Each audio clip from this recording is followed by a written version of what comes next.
UBC, inspiring Uganda.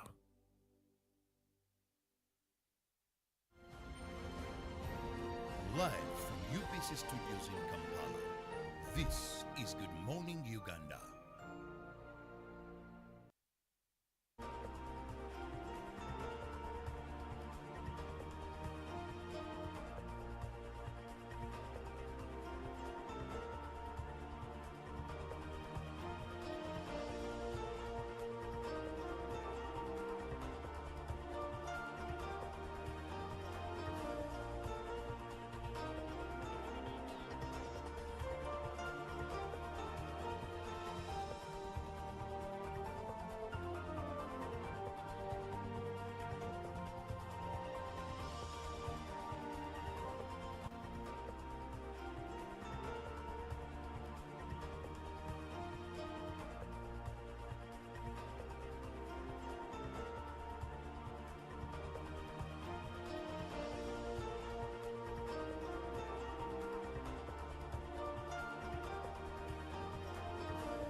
It's a beautiful Monday. Welcome to Good Morning Uganda. Thank you so much for keeping with us since the year started.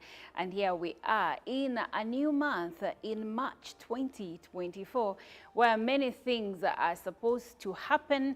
Good tidings, that's what we hope for in this new month. And of course, this month we will also have Easter, so Christians must be excited about that development, as also our Muslim brothers and sisters are also starting their fasting season. Well, my name is Olive Monica Najuma. We, together with Chirabo Robert Nyonyintono, Joram Paul Sonko and Chantal Olive Akandinda. It was a long weekend. A lot happened over the weekend, and of course at the tail end of the week there were many developments in our politics, and of course the head of the Ndiga clan that was murdered a couple of weeks ago was now laid to rest, and he was succeeded by someone else, a gentleman called Luja, that will now be the head of the Ndiga clan. So much more, but first of all, I'll have to check on my colleagues and see how their weekends have been. By the way, we also had UB40 featuring Ali Campbell. I don't know how that event went, but probably Joram Paul Sonko has an idea about how that unfolded and so much more. Good morning, Joram Paul. Good morning to you, and good morning to you, our dear viewer, wherever you are. It's a brand new week, and we are here to attack the entire week with fresh energy and, of course, giving you information and news that matters most. But pretty much looking back into what the weekend had to offer, well, on my side, it was okay.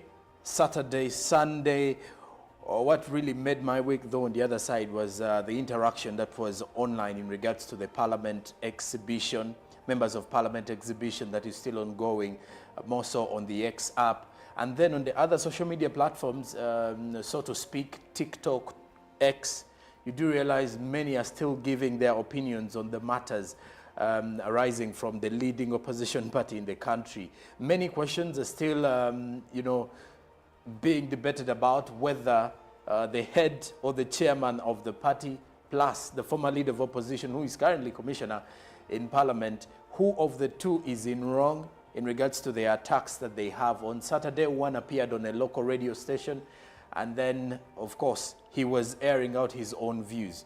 During the burial ceremony of the late Ndiga head, and then the Prime Minister of the Uganda Kingdom also had his side to take. So you get to realize that there's a lot of politicking from the opposition of Uganda, and we are here to make sure that we have our focus onto that.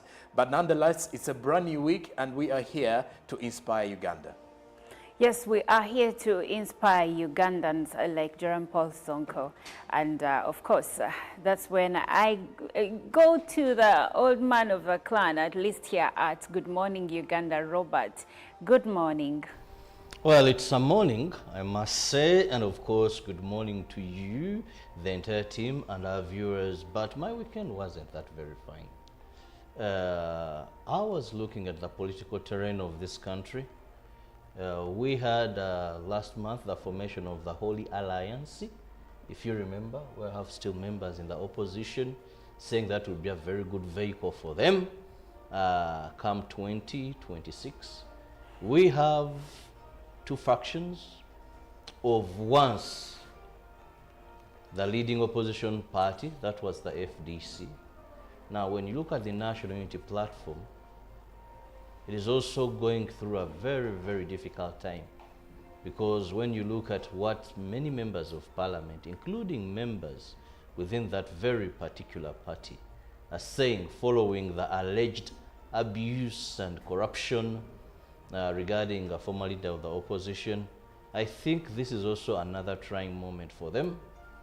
And in one way or the other, maybe they could have scored in their own net. But also what really made me feel low is the bickering between prominent men of God in this country. If you've been looking at social media, TikTok, Facebook, other platforms, this city once was dominated by pastors like Pastor Senyonga, Pastor Kayanja, Bishop Chiganda, and now there's something moving on where these men, each of them has chosen either to rely on science and not so much on God, threatening, I will release this, I'll release that. If you poke me further, I'll release that. And that didn't go well with me, more so being a born-again person under PK, believing that maybe this should be handled somewhere better. So what made my weekend was not very interesting, both spiritually and politically, I must say. And you know, when you mentioned that this town was once dominated by some of the names that you've mentioned, of course, now it brings you as a Christian to a point whether or not you should put your trust in the men of God or put your trust in God himself. And I think the latter is what should be applied. That's why as Christians we are advised to get to know God on our own. Read your Bible, try to spend time in the Word of God, and there the Holy Spirit will commune to you and you understand God. Because imagine, Chirabo, you have been putting all your trust in the man of God. You are trusting them to teach you the Word, which they are supposed to do, by the way. But because you're not doing your own work, when they start bickering, as a Christian who is not steady, guess what is going to happen? You're going to fall, and that's not what God wants for you. So we need to go back to the drawing board as Christians and try to understand the tenets of Christianity and God himself on our own. Good morning, Miss Chantal Olive. Good morning, Olive. How are you today? How's your weekend? Weekend was fine. How was yours? Well, I had a very restful weekend, not much of things to do, which I think should be a good thing. And of course, it's the Ladies' Week and the Ladies' Month, so I had to get myself prepared for this week. She looks a I lady. see that. I see that. Yes, so generally it was a restful weekend, just that, of course, when you get online and you get to read what is happening between or amongst NUP members, it is rather sad that once a wave or once, you know, a political party that some Ugandans believed in so much seems to be washing its dirty linen in public and exposing a lot that maybe Ugandans shouldn't be privy to. But that's what politics is, and let's see how this ends. But it doesn't look like it will end well. No, it doesn't look like it's going to end well, but we will be bringing you more details regarding the same as we move ahead. But right now, Robert Chirabo will be taking us through our local news stories, and I will come in later on. We'll begin with President Yoweri Museveni, who said government will upgrade forest reserves and wildlife reserves to national parks to safeguard wildlife. This decision will boost conservation efforts and prioritize protection of tourists. This was in a message read by the Prime Minister, Robin Anabanja, during the United Nations Wildlife Day celebrations at Ngoro Primary School in Chenjojo District. President Museveni emphasized conserving wildlife for present and future generations. In his message, the President said he plans to build more tourism roads, upgrade endorsement, and utilize ICT to enhance conservation and tourism protection.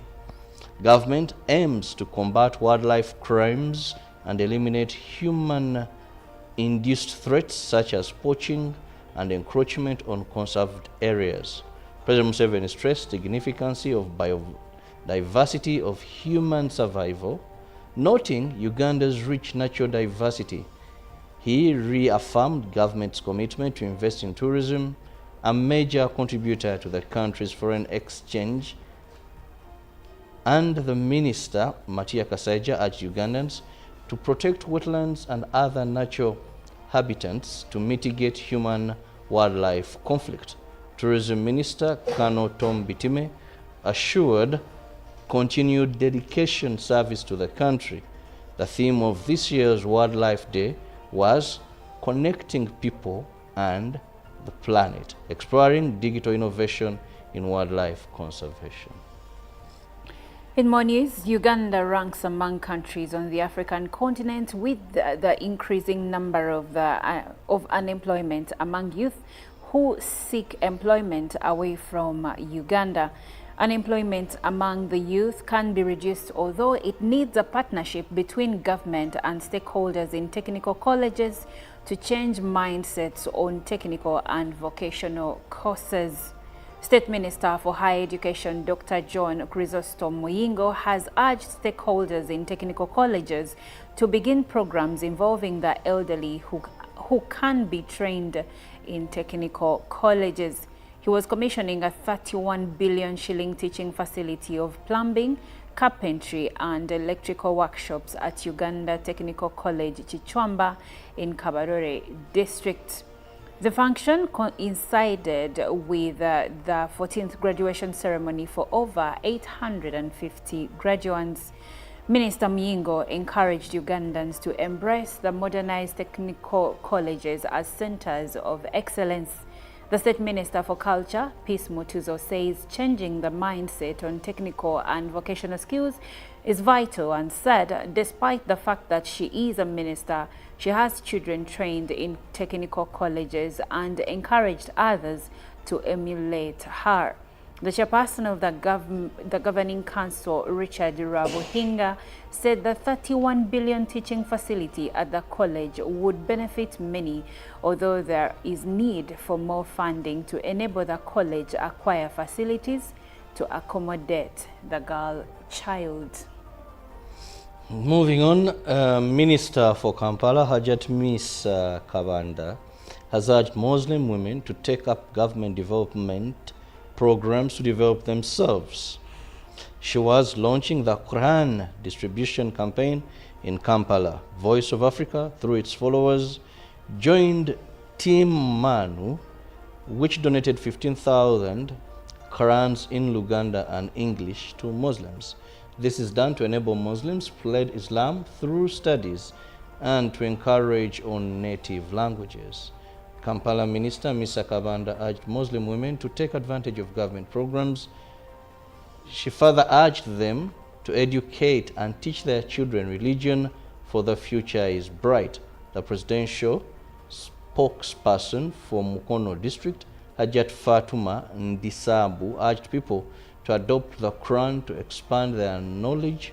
Sheikh Haruna Rashid Kasangati said the Arabic is difficult for some Muslims, which is why they decided to distribute English Qurans to facilitate their reading. The Ndiga clan head, who was shot dead last week, has been led to rest at Mbale Maokota village in Impiji district, the Ndiga clan ancestral home. Dignitaries from the central government, Mengo, and mourners stand up for the send-off of the fallen clan head, Engineer Daniel Bossa. His Majesty the Kabaka of Uganda, Ronald Muwenda Mutebi II, in his message delivered by the first Deputy Katikkiro of Uganda, Professor Twaha Kawase Chigongo, asked the government to bring the killers to book. Meanwhile, the Ndiga clan members have welcomed the newly installed Luomwa Omutaka area Lwasi Buzabo, who follows in the footsteps of the fallen Buganda Ndiga clan head Daniel Bossa, who was killed recently. Roma area Lwasi Buzabo vowed to serve His Majesty the Kabaka of Buganda, Ronald Muwenda Mutebi II, and unite clan members.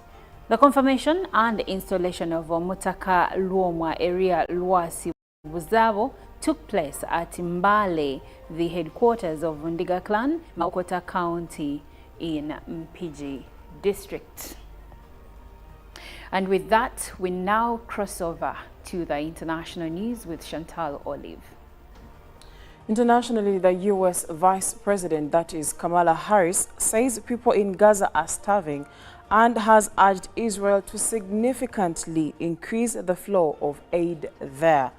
She said there must be an immediate ceasefire for at least the next 6 weeks, which would get Israeli hostages out.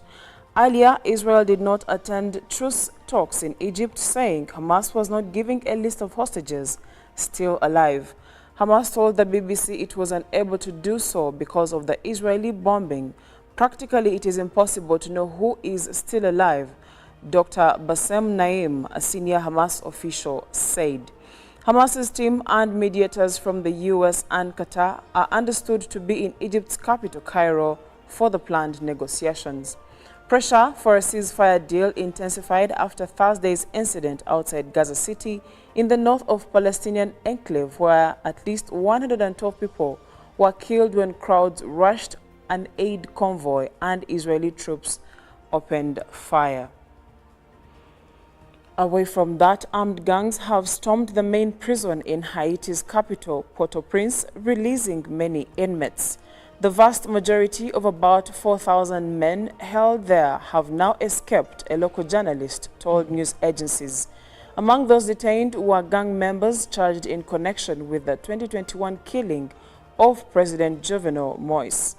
Violence in Haiti, the poorest country in the Americas, has worsened in the recent years. Gangs aiming to oust Prime Minister Ariel Henry control 80% of Port-au-Prince. The latest upsurge in violence began on Thursday when the Prime Minister traveled to Nairobi to discuss sending a Kenyan-led multinational security force to Haiti. Gang leader Jimmy Cheraiza, nicknamed Barbecue, declared a coordinated attack to remove him. All of us, the armed groups in the provincial towns and armed groups in the capital, are united, said the former police officer who is thought to be behind several massacres in Port-au-Prince. Now, around 170 people were executed in attacks on 3 villages in northern Burkina Faso a week ago, a regional prosecutor has said, as violence flares in the country. Ali Benjamin Koulibaly said in a statement on Sunday that he had received reports of the attacks on the villages in Komsilga, Nordin, and Soroe in Yatenga province on February 25th, with a provisional toll of around 170 people executed.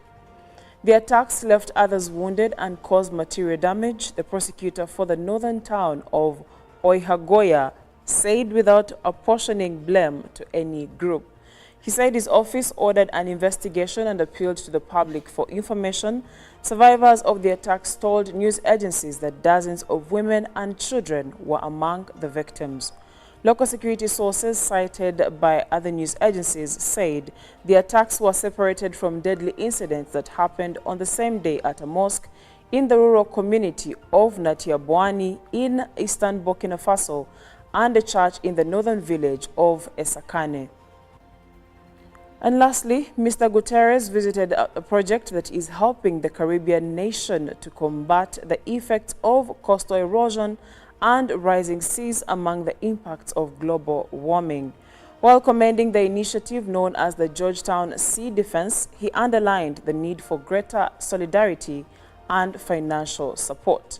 We must have stronger support from the international community, what we call climate justice, which means adequate financing at low cost, quickly decided in order to allow for all these works that we have been seeing to protect the island against the sea and against the floods and storms, he said.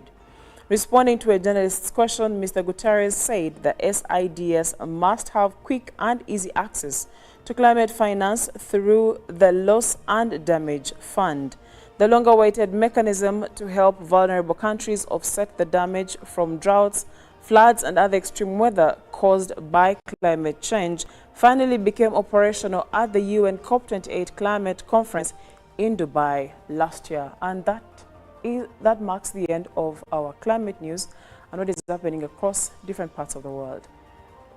Well, as you come back from the international news and, of course, climate news, now Jerome Paulsonko takes us through the press review of what we have this morning. And well, from our press side of the print media, we start off with the New Vision this morning. NUP members mobilized for Mohozi's PLU. General Mohozi's visit has reconciled rivaling politicians. That is at the front page of the New Vision. Crime, family members and neighbor held over Bossa's murder. Also, President Museveni wealth creation message changes lives. In the other news, Ochola expected to hand over office today as 5 arrested over Egyptian murder. Now there's a pictorial as a fisherman loses arm in crocodile attack, a pictorial of the fisherman who lost his arm to the crocodile. 2,500 small-scale farmers to benefit from agroecology project. That is with the New Vision today. Now further, the Daily Monitor, questions linger over Parliament spending. Parliament says documents on per diem are forgeries. Parliamentary Commission architect speaks out. How payout could impact Mpuga's political fortunes. Former leaders of opposition condemn so-called service award. Now in the Healthy Living lunchbox, tips on how parents can prepare healthy foods. Then also expect heavy rain this month. Experts are warning in regards to the weather forecast. Now in the other news, government resumes students' loan program. Also, what 1.7 billion shillings paid to 5 legislators could do. A breakdown of what that particular money could do in regards to helping out the needy Ugandans. Now, 130,000 census jobs up for grabs as Nigerian actor Mr. Ibu dies in Lagos. That is something that you can walk or you can actually find in the Daily Monitor. Now, crossing over, we start off with the East African newspaper. This is for the entire region. Now, farewell Mzee Rukasa Ali Hassan Mwinyi. The former Tanzanian president pushed EAC rebirth, spearheaded political and economic reforms, and killed Nyerere's Ujamaa. Read about the late Ali Hassan Mwinyi. Now, the Museveni-Ruto handshake. What did it imply? Pictorial of President Museveni and President Ruto at the front page of the East African. Now, Kenya plan to woo Addis into Lamu port. Read more about it in the East African. Now, in the money perspective, the paradox of West Africa's economies highlighted in the East African. Then in the markets, why diaspora inflow to Kenya has risen. Then there is an outlook on the impact of fraud on Congolese families. Then in opinion, Tanzania is arriving on electric train.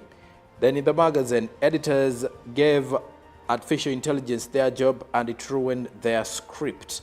Interesting report there with the East African. Then looking into what the Daily Nation is highlighting this morning, senators move to corner governors. Governance Kiambu Senator Karungo Thangwa is behind the new push by the House. Then also voters will punish you, Raila tells ODM rebels in Nyanza. Study, parents employ 40% of teachers in schools, according to a new study in Kenya. Then Kenya fights 288 billion shillings claim for Rary deal in UK court. Then champion Benson Kipruto crosses the finish line to win the men's race in the Tokyo Marathon yesterday. Kipruto led a podium sweep for Kenya with Timothy Kiplagat and Vincent Kipkemoi finishing second and third. Then in a row, state-defying Haiti mission court order, and then further charges Kalozo. Then tribute, adios Mr. Ibu, top Nollywood actor who cracked African ribs dies at 62. Then lastly, from the press review, the Citizen newspaper from Tanzania. Why Tanzania is opposed to fishing subsidy removal. Then also, Breast hots up as ACT 6 new leader. And in the Rising Woman series, you can read about Amina making a difference in the logistics industry as experts draw lessons from NHIF's disagreement with private hospital. Then you can also read about the East African community, US, which is set to strengthen trade and investment ties. And well, that brings us to the end of our press review. And well, you can easily see that almost all the headlines here are also highlighting about the death of Mr. John Okafu, Mr. Ibu. I think that man made memories for us during childhood. Per se. He did make memories, and when you look at most memes and most GIFs, you're going to find him there, and even small videos on the internet to crack your ribs and, you know, make you laugh and feel happy for a moment. So it's really sad, especially how he went down. There was a lot of scandal regarding his family towards his last days, and man, it makes you reflect on so many things, as an individual, as a parent, as a husband, and as family. We need to do better. But with that, actually speaking about doing better, the song we are going to leave you with is by Spider MC, who says Abantu Mukisa. Live from UBC Studios in Kampala, this is Good Morning Uganda.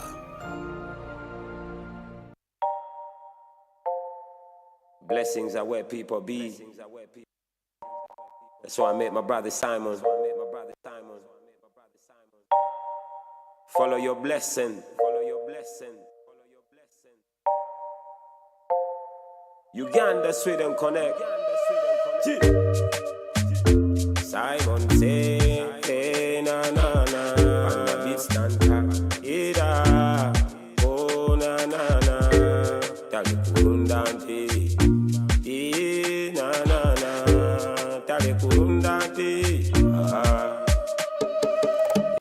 ziri wali bakuŋŋaanye katwegweko.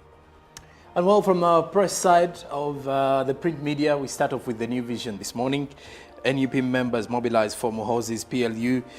General Mohozi's visit has reconciled rivaling politicians. That is at the front page of the New Vision. Crime, family members and neighbor held over Bossa's murder. Also, President Museveni wealth creation message changes lives.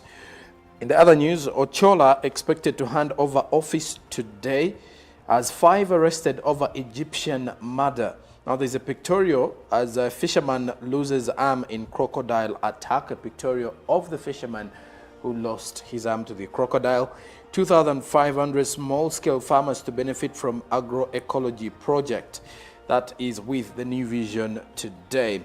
Now further, the Daily Monitor, questions linger over Parliament spending. Parliament says documents on per diem are forgeries. Parliamentary Commission architect speaks out how payout could impact Mpuga's political fortunes. Former leaders of opposition condemn so-called service award. Now in the Healthy Living lunchbox, tips on how parents can prepare healthy foods. Then also expect heavy rain this month. Experts are warning in regards to the weather forecast. Now in the other news, government resumes students' loan program. Also, what 1.7 billion shillings paid to 5 legislators could do. A breakdown of what that particular money could do in regards to helping out the needy Ugandans. Now, 130,000 census jobs up for grabs as Nigerian actor Mr. Ibu dies in Lagos. That is something that you can walk or you can actually find in the Daily Monitor. Now, crossing over, we start off with the East African newspaper. This is for the entire region. Now, farewell Mzee Rukasa Ali Hassan Mwinyi. The former Tanzanian president pushed EAC rebirth, spearheaded political and economic reforms, and killed Nyerere's Ujamaa. Read about the late Ali Hassan Mwinyi. Now, the Museveni-Ruto handshake. What did it imply? Pictorial of President Museveni and President Ruto at the front page of the East African. Now, Kenya plan to woo Addis into Lamu port. Read more about it in the East African. Now, in the money perspective, the paradox of West Africa's economies highlighted in the East African. Then in the markets, why diaspora inflow to Kenya has risen. Then there is an outlook on the impact of fraud on Congolese families. Then in opinion, Tanzania is arriving on electric train. Then in the magazine, editors gave artificial intelligence their job and it ruined their script. Interesting report there with the East African. Then looking into what the Daily Nation is highlighting this morning, senators move to corner governors. Governance Kiambu Senator Karungo Thangwa is behind the new push by the House. Then also voters will punish you, Raila tells ODM rebels in Nyanza. Study, parents employ 40% of teachers in schools, according to a new study in Kenya.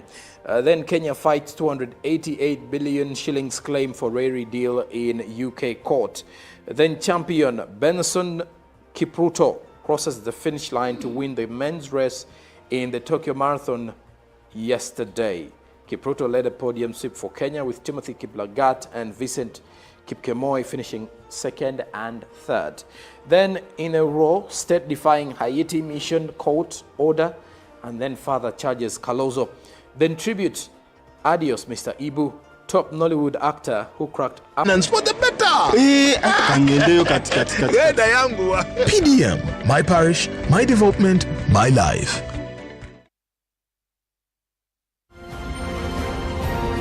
Live from UPC Studios in Kampala, this is Good Morning Uganda.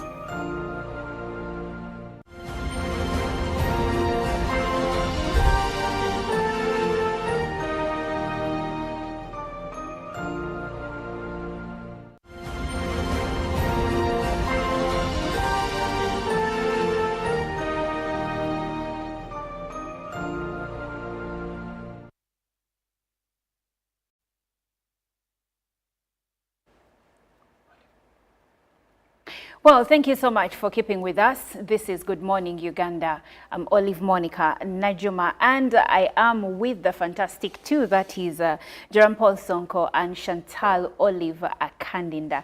This is the point where we delve into issues of national importance and share our opinions regarding the same, but we also love it when you weigh in on different aspects of the topic so that we get to know your opinion regarding the issue that has been tabled. Now today we will be delving into the misconduct, alleged reports of misconduct within the Uganda police force. And background to this is that just last week, 2 Uganda policemen attached to Katuna border station in Kabale district were arrested on allegations of aggravated robbery, and this is according to authorities. According to Chigezi police spokesperson Eli Mate, on Sunday morning, they identify the suspects as 25-year-old police constable Gracious Tusime and 26-year-old police constable Zekaria Ekiamkondire. And it's alleged that on March 1st, the 38-year-old Rwandan complainant Thomas Habakabanize came from the country to the Katuna border town to do shopping, but he unfortunately was robbed by these 2 police officers. Now, this is not a secluded case. Just last month, we still had reports, and actually an ongoing case as we speak, of more than 12 people that were arrested, and among these 5 police officers that stole money from the home of the former ambassador of Uganda to South Africa. This plot was plotted by a police officer that was their security detail, and he worked together with other 4 people to steal over 2.2 billion shillings from her home. And of course, we have had other cases, some of murder and so much more within the police case. And that's where we come in. Why is there a lot of crime or misconduct? Some of them are still in court, so there hasn't been a ruling, and according to our constitution, someone is innocent until proven guilty. But also, we've had some guilty sentences, right? So we are not speaking from oblivion. There have been cases where police officers have been found guilty. I'll give you an example. That was in early last year, when a police officer walked into a microfinance and gunned down Parliamentary Avenue and gunned down one of the executives of that microfinance, and so much more cases of this sort. So coming to you, Jerome Paul, this is the biggest question here. Are police officers above the law? No, they're not. Why? Because regardless of the fact that they are supposed to maintain law and order, the mere fact that theirs is to maintain, it doesn't mean that whether they are in uniform or not, they have to be above it. You know, at times, if you are the lawmaker, or let's say someone who is supposed to maintain, you may think that maybe if a police officer kills you, then maybe they are right to do so. You get to realize that also the police does not even have the right to shoot you or kill, unless otherwise when there are circumstances whereby you're firing back and then they're also forced to fire back. Or they're trying to arrest you, and you're also trying to, you know, to kill them in the process. So it can be more of a defensive kind of mechanism in one way or the other. But going back to the question, no, they are not above the law in any way whatsoever. Because when you also look at the cases that you've been breaking down of police engaging in some, earlier this year, still in January, you realize that at least 4 people, including 2 senior police officers, were arrested in connection of a death in Amolata. Now, there's also, you know, there are quite a number of cases. Even in 2015, I was doing some, research back in the years. In 2015, the current Minister of Sports, that is Honorable Peter Ogwang, when he was still a minister for the youth Eastern region, he was actually, it was alleged that in his car, someone opened his car and stole 100 million Ugandan shillings at the time. And amongst the people who were cited or who were arrested included his own security detail, who was an attaché from the Uganda police. So when you look at some of these continuous cases, you do realize that at times it comes in as a shock to see that the police itself is engaging actively in this level of crime or misconduct. Because when you also look back into the crime report of 2023, which was released last month in Feb, you do realize that with the introduction you've made of 2 police officers actually engaging in stealing money off a Rwandese national, when you look at the report, 1.8 trillion was lost. And this money that was lost was actually lost in valuable assets and then also in matters to do with theft. So which means they did not break down whether it was the police involved, but it shows you that that is the amount of money that was reported or registered by the police going through that level of theft, which means even the police officers themselves are part of the registered. Also, last year in May, police officers were arrested. 10 police officers were arrested over allegations of robbing 146 million from thieves accused of stealing 407 million shillings from a Burundian national. That was on April 27th in 2023. So the money was supposed to be an exhibit. These were thieves arrested, and then police officers decided to take part of that money. Because even in the case of the money that was stolen from the former ambassador of Uganda to South Africa, Miss Nekesa, the same happened. They took over 2.2 billion shillings, and then they shared amongst themselves. Apparently, one of the culprits went back home in Western Uganda, bought himself a Harrier, started a restaurant in no time. He so made some quick investments. Exactly. Most of the Ugandans were saying is actually someone who's not supposed to be in prison because he was giving back to the community. Oh, come on. He made the investments really quick. But also now it brings into the question, are we safe? Because, for instance, in the case of the former ambassador, the police was giving her security detail. The police officer who came up with this plan to steal from the home of the ambassador actually turned off the security cameras, disconnected the electric wire fence. He disconnected the power. Then he took off the alarm system. Okay, and then he collaborated with his friends to incur some sort of injuries to him to make it look like he was innocent and he was attacked by the thieves. But of course, later on, during interrogation, he confessed. And this brings the question, if you have police as your security detail and things like this are happening, are we supposed to trust them? Are we supposed to now trust people that are not police? Where are we as Ugandans? Because this leaves the entire situation kind of scary. Well, when you try to really take a deeper look into this issue, the first question would be, why do we have law enforcers being the ones being the ones committing such crime, yet they are supposed to be helping fight the crime? Takes us back down to, how are they paid? How do you take care of them?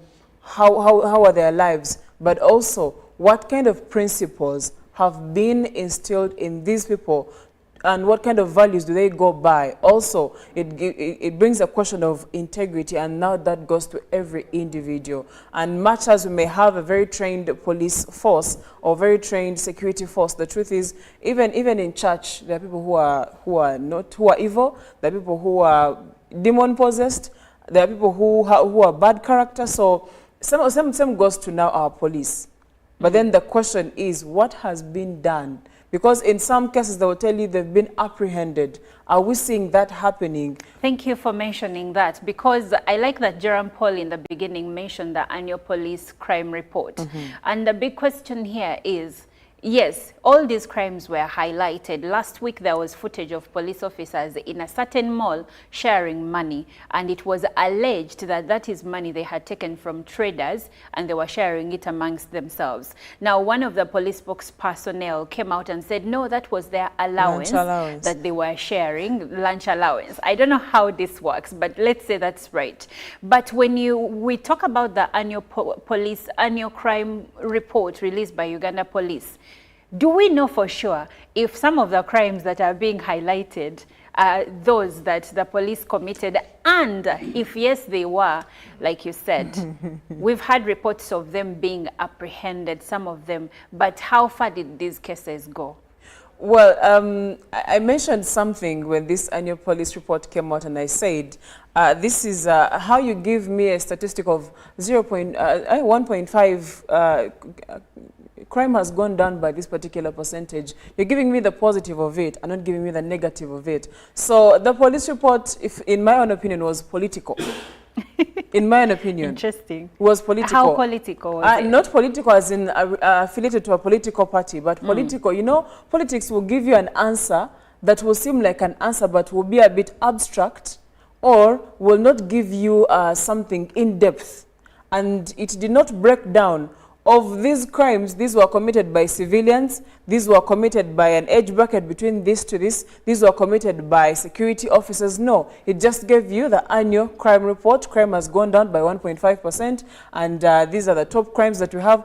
It's abstract. It's not giving you the details, so you can't even know, were these crimes, this percentage, was it a contribution of our security forces? Was it a contribution of women? Was it a contribution of men? Was it a contribution of rebels? Nothing of that nature was cited in our report. So now it leaves them a bit safe, or it leaves our security personnel a bit safe from this conversation as we are having it. So are you saying that when this annual crime report comes out, if we must say, let's say 1,000 crimes were committed by maybe armed robbers, and then let's say 200 were by police officers, like we need to know, we need to know. Out there. Do you know why we need to know? Because there is no way you're going to fight someone that you do not know, or fight something you do not know. And that is why you need to know, is it women who are leading the killing of men? If it is women, how do you handle that situation? No, you've had these reports, and from way back, they recovered guns, but where do civilians get guns from? True. You've had allegations of people saying that, yes, I stole, but I got help from this particular police officer. No, this year alone, in January, during NAM, we had reports of some of our delegation that were actually robbed by security personnel. Yeah, we have people who are tourists who have been robbed by their security or by police. And we've had these reports come out. The only challenge is we don't get the follow-up and the accountability on how, ideally, the law enforcers are ensuring that their own fellow law enforcers are being enforced and brought to the law. Yes. Usually, the first strip of, they strip them of their what? If they have ranks. Exactly. Yes. And then the imprisonment is always there. Now, for example, the case in always there. Yes, I want to believe so with the cases that... You want I to like believe. A choice of words. You nice like. choice of words. Great. When you look at, the cases through the media that have been running, what we do know is they are normally put into the cells.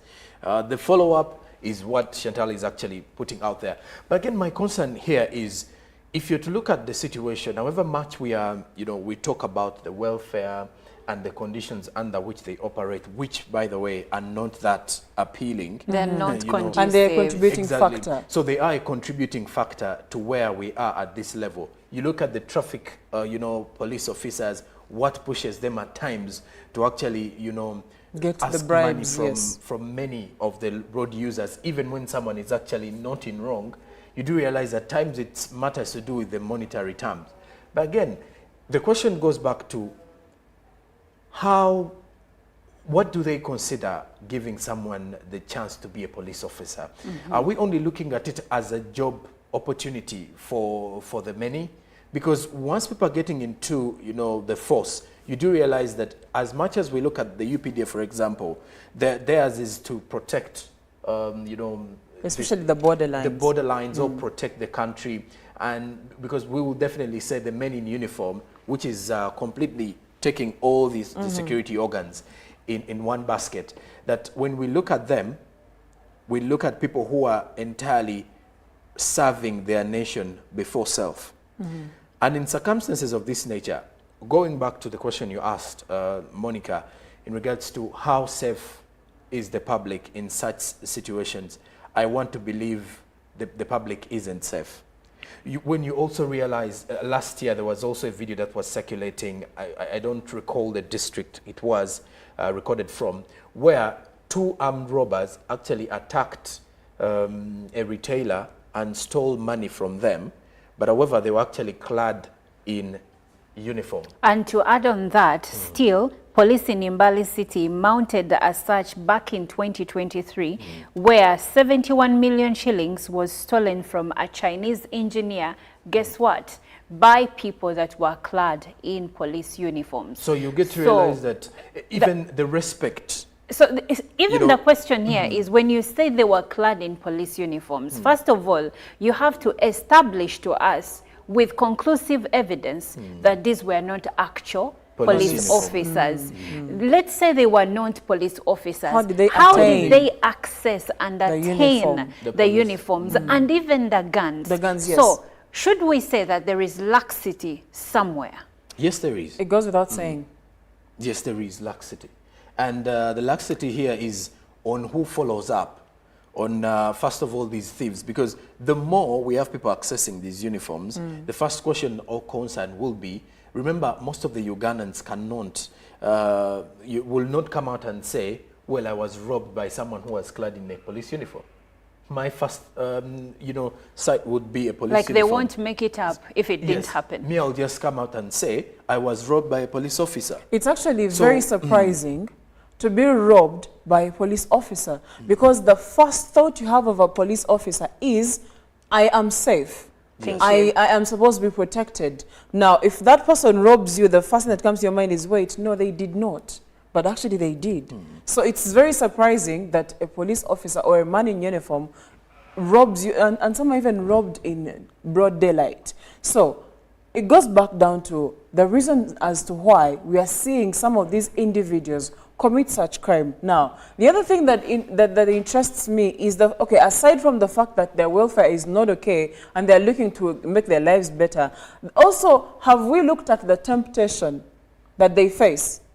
Imagine you find out your boss has hundreds of millions in the house and your children at home are not eating. No, we are not going to blame the tree for having apples. No, we are not going to do that. No, we may Your not job do that, is to be the roots to this tree. No, but don't then again, be concerned with the fruits. No, but then again, it could also be a reason as to why they commit such crime. I'll give an example. Away from police, there used to be a notion that procurement officers are involved in a lot of fraudulent practices. And the reason was they are paid less. You pay a procurement officer 700,000, but they're handling procurements of about hundreds of millions. Why wouldn't this person be involved in some bit of rigging and fraud in the middle there? You get it? So the same goes to police. I'm not saying that whoever has the money takes the blame, but what are we doing as individuals to safeguard ourselves? How do you trust that person fully? I mean, if you can't protect your own property, how do you expect them to protect it for you? I believe that the sentiment here, and the husband of this lady said he was supposed to take the money to the bank, but then he had a flight. And this is his home. He has security. He had an alarm system. He had police. He had electricity. Like he knew that his place was safe. And well, the head of the security detail at the time was more aware of everything. Exactly. Yeah, that's ideally, in my own thinking, that's the person that actually put That's why I said if you're the root, you Mm. cannot really say, oh, why does this apple, rather this tree have apples. But you know, with the point she's actually putting out, it goes back to even the money carriers that we normally see here daily. You do realize someone is actually carrying money worth billions and is earning 250,000 Ugandan shillings. And I'm not saying if you're earning that money, you should steal. Sanko, because it is, you know, but we are human Look beings. at the temptation I hear you both. I hear you both. But what would you say to someone who says, well, most of us do not earn well where we work. But we're not out here stealing just because... Integrity. So anyway, that brings me to, to the question. What training initiatives are in place to ensure ethical conduct among police officers, and how can they be improved? Because now here we are talking about integrity. So you asked a question earlier. Now, yes, we asked the question earlier, but now, yes, we have noticed there are gaps here. People are not being trustworthy. So what training initiatives do you think maybe the police should adopt, if not already, but they should adopt going forward to ensure that integrity is still there despite the circumstances? Well, we need to assess the reasons as to why some people join police. Yeah? Because some join because they failed in school, they stopped in Form 4 or Form 6. Some failed, some could not proceed, yes, and then now they joined the force. Thinking, well, when I joined the force, I'm probably going to be earning something, because it was believed that police officers and army officers were earning really good at a particular point, it was believed. Now, the reason as to why someone joins the force, it should be out of, I want to serve.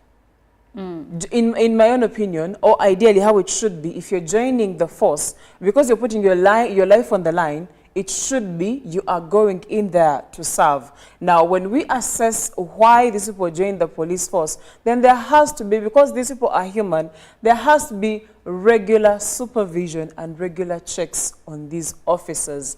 Also, it does not hurt once in a while. I don't know if you've noticed, if you've seen that when people are doing, when some refresher trainings are happening, the refresher training is done on only how can they handle the gun, how swift are they. But there is no refresher training done on how do they feel, how do they think. Yeah. So basically, these are the reforms the force should adopt, yes, especially in the recruitment process. If you are saying we are doing a refresh, are you if you're refreshing this person, are you checking if they're actually still holding that place of I want to serve? Is their integrity still intact? And those checks can be done the same way you're checking this person. Can they still shoot fast? Can they still run fast? Can they still reason a certain way now? If you check that, then you can check their integrity as well. And also, improving the welfare of these officers to something a bit fair. That will not make someone be so fast to think of, I should what? I should steal from this individual. The unfortunate bit is, whether we like to say it or not, also these people have their grievances. The unfortunate bit, when you look at where they sleep, when you look at their families, when you look at how they feed, you should one time find them when they are not in uniform. Find them in another life altogether. Sometimes they don't even want to be associated with the Uganda police because of probably where they stay or with the schools their kids go to. So if we are saying we need to make the changes, let's look at the welfare of these men in uniform. Then when you're doing refresher trainings, refresh even their integrity. And when you're recruiting, look at just more than the physical ability. Why look at different things. I'll actually choose to say also, we really need to respect the police officers, we as the normal civilians. There's an element of, you know, this respect that we are pushing to these men in uniform. How so? You know, in most cases, you do realize Ugandans are a funny lot, if I'm to put it in that way. That at times you will see a police officer passing by and someone throws an abusive kind of language to them simply because they know maybe in regards to the financial muscle, they are way above them. What is the officer going to do? We've seen so many road users, for example, the disrespect. A road user knowing, of course, because I own, you know, this type of car, or I am this wealthy, so anything I can do, this officer can't do anything to me. So whenever you look at this, these are some of the things that create frustrations. Remember, we are human beings. That's true. You know, someone becomes really frustrated with the way Ugandans or with the way normal civilians are perceiving them or are looking at them. And this paints a different picture into their minds. And this level of frustration at times forces many into, you know, engaging in such levels of misconduct. So actually, thank you so much for raising that, because we have seen different footage over the years of, let's say, traffic police officers being manhandled by people that are supposed to respect them, because it doesn't matter what rank you're on. Yes. Let's say if you're an army officer or who your parents are. That's your fellow officer. Exactly. It doesn't matter, because right now they are on the road to do a certain job. And of course, you're driving over a pavement. The traffic police officer comes in to tell you to call you to order. Exactly. We've seen all this footage. We are not just making up these things. All you have to do is Google them and find them. So Sonko raises a pertinent issue. But now let's speak about engagement. How can community engagement be enhanced to promote transparency, accountability within the force? Because, well, if you see something and you report it, probably this could lead to a better service. I must say, though, that partially even us as Ugandans, to a certain degree, we have contributed to the misconduct of the police force. How? If I'm preparing my changed money, 5K, 10K, whichever amount, to give to a traffic officer, then I am facilitating the prevalence of corruption. Yeah. So if I know that I can pay this officer money and hire their gun to do whatever I need to do and then return it, then that means I am also facilitating the misconduct. So as Ugandans, at the end of the day, we need to also make sure that we don't put them in places where they have to choose between, can I take the 200,000? Okay, can I take their million shillings? Yes, let's not tempt them. Can I take their million shillings? Yeah, and then also let's treat them with respect. You know, someone is guarding your home. It's more like people who mistreat their house helps.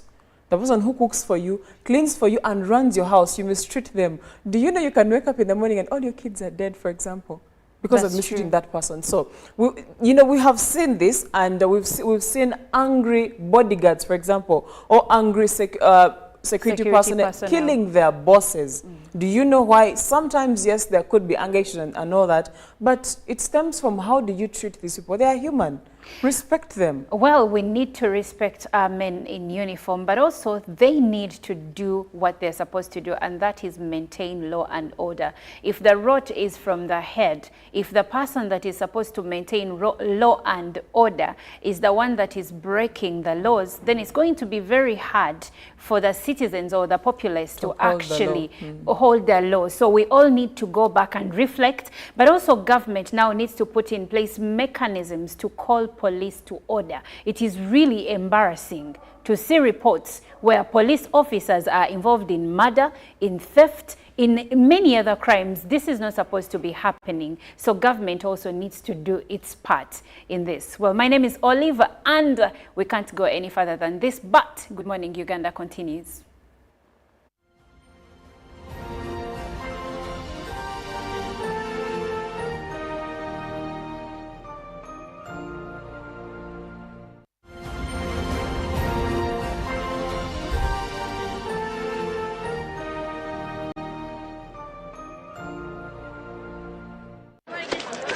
Juko. Yo.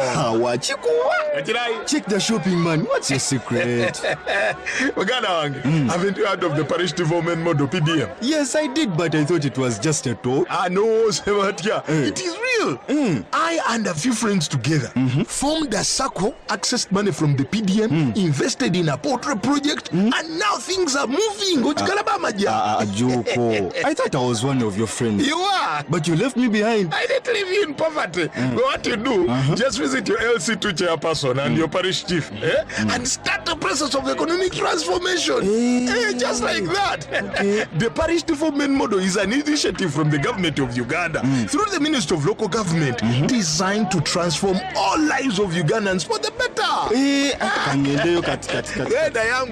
PDM, my parish, my development, my life. Nyati Motion Pictures brings you the Tuko Pamoja Atekera segment. How did they become Karamojong, Itesots, and Lango? We are actually the brothers of Israelites. When Lango people reached Karamoja, the Karamojong remained there. The Itesots proceeded. Those were the youth. The Karamojong said, no, We are going to die there. And the elders cast them, Ates. So that is how the name Ateso comes from. Premiering in March on Sunday 10th, 2024 at the National Theatre from 3 p.m. to 8 p.m. To get a ticket, call 0778 787 660. Tuko pamoja?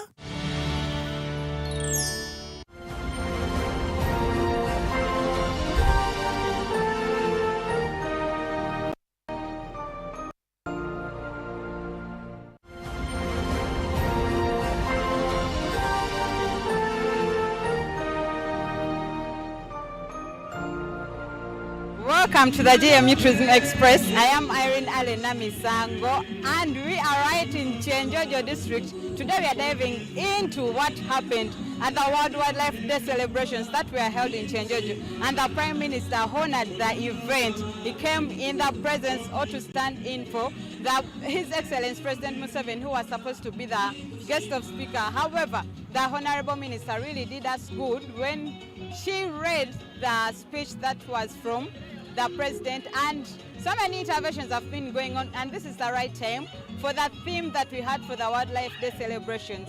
The theme was connecting people and planet, exploring digital innovations to enhance wildlife conservation. And what better time is there for us to merge or for us to collide conservation and digital innovations? I think this is the perfect time. And when you look at Uganda Wildlife Authority, it has done so many innovations, talk about the e-payments, talk about the drones to enhance safety for the tourists, talk about the Earth Ranger, talk about smart technology. Like, a lot has been happening, and today let us dive into what really happened in Chenjojo. Let us take you through. Thank you so much.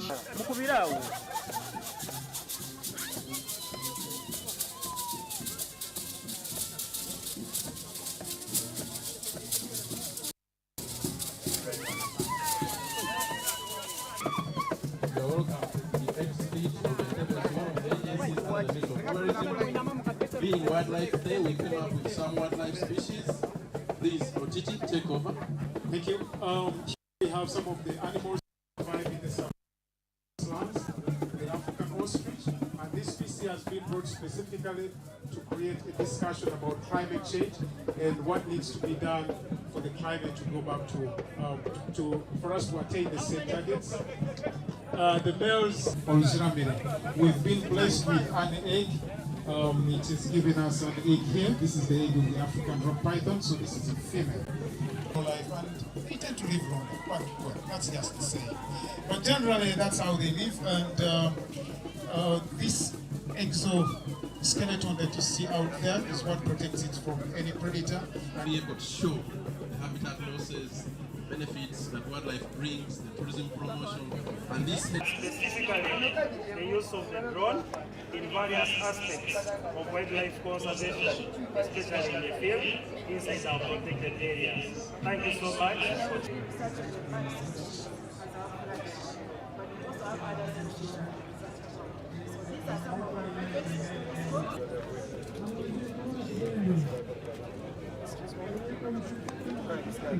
Honorable Prime Minister, the Ministers of Tourism, Wildlife and Antiquities, and of Planning, Finance, Planning and Economic Development, all protocol observed. I want to ask my team on the machine, this black machine you see, it's a drone. The drone helps us to undertake surveillance. Kindly operate, let it go up because we are not going to take long. So that drone helps us to monitor, it helps us to undertake surveillance, it helps us to ensure that we can count our animals in the field and also address illegal activities, and we can also use it for mapping. We would have taken more time, but given the weather, when you look at the screen, it can show you already what is captured. Diverse wildlife population. This year's theme is connecting people and planet exploring digital innovation in wildlife conservation. This is a good thing because it challenges all stakeholders in the tourism sector to embrace the diverse digital. The NRM government is committed to the goal of eliminating human-induced threats to wildlife like poaching, illegal wildlife trade, encroachment, deforestation, habitat loss, etc. These activities destroy the natural balance that underpins diversity of wildlife. It is also important to note that loss of biodiversity has a long-term negative impact on human survival. Uganda is one of the top biodiverse regions in the world, endowed with exceptional wildlife diversity. To further harness the potential and sustain the contribution of tourism to the economy, government will do the following. 1. Enhance protection of tourists and tourism sites and destinations. 2. Construct more tourism laws. 3. Upgrade domestic airports, including Kidepo. 4. Upgrade selected central forest reserves and wildlife reserves to national parks. With your usual support, existing and future partnership, we are very confident, highly optimistic that we shall achieve more and overcome the challenges that exist in the sector. Human-wildlife relations and boundary conflicts equally remain a challenge. To address some of these emerging issues and challenges, the Ministry is currently reviewing the Uganda Wildlife Policy of 2014. We are also formulating different regulations to facilitate effective implementation of the Uganda Wildlife Act of 2019. We are already implementing the Wildlife Compensation Scheme and the revenue sharing regulations. We will continue to work with you and the local governments and other partners to protect and sustainably utilize our wildlife resources. Yay!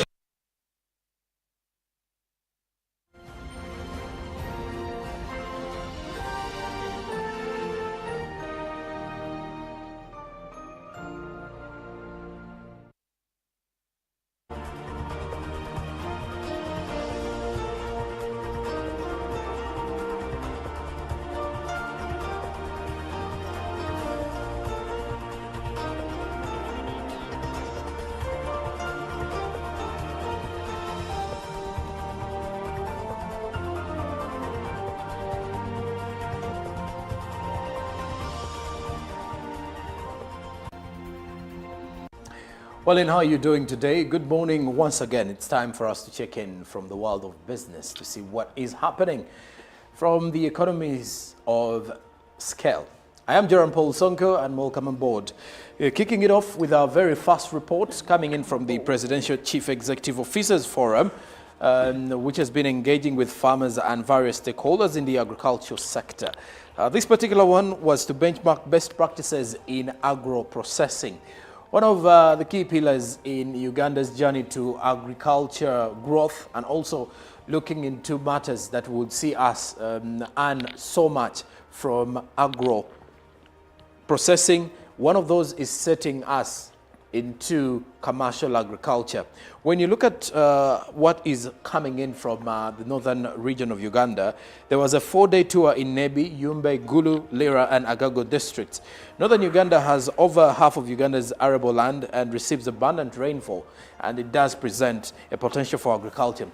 This region is already one of those particular one that the President and of course the entire Ministry of Agriculture is highlighting or looking at as a region that can spur enough agricultural potential that will see our agricultural produce as a country increase. Besides that, when you look at the region, which is already a major supply of cassava, simsim, shea butter, soya bean, and fruits. But farming is at subsistence level where farmers are unable to fully capitalize the opportunities that would see them get into the commercial bit of it. Now, farming, which is one of those key backbones in Uganda's economy since time immemorial, you look at the fact that while Uganda is a distribution hub for South Sudan and the East African, rather than the eastern side of the Democratic Republic of Congo, supplies are often kept in bonded facilities in Kampala, increasing costs due to distance. The operationalization of the Gulu logistics hub is expected to address distribution challenges, and then AFED as well as other stakeholders are seeking to empower small-scale farmers. Government has selected Northern Region to host the 5th biennial private Chief Executives Officers Retreat. The Presidential Chief Executive Officers Forum has organized a retreat scheduled for April in the city of Gulu. Besides that, it has begun with a field visit to various sites which aim at understanding challenges and setting up realistic options and solutions for these challenges to see that the farmers are not highly affected, and also to provide solutions that will help the farmers turn subsistence agriculture into commercial in one way of tapping into the different opportunities, not only within Uganda, but also across the East African region. Now, the Presidential Chief Executive Officers Forum advocates for the interests of both the private and public sectors in Uganda, and it's under the patronage of His Excellency Yoweri Kaguta Museveni. It does leverage its distinct ability to bridge the private and private sector to achieve the National Development Plan 3 and the Vision 2040 that Uganda set up in order to see that we tap into, or we get into, the middle income economies world over.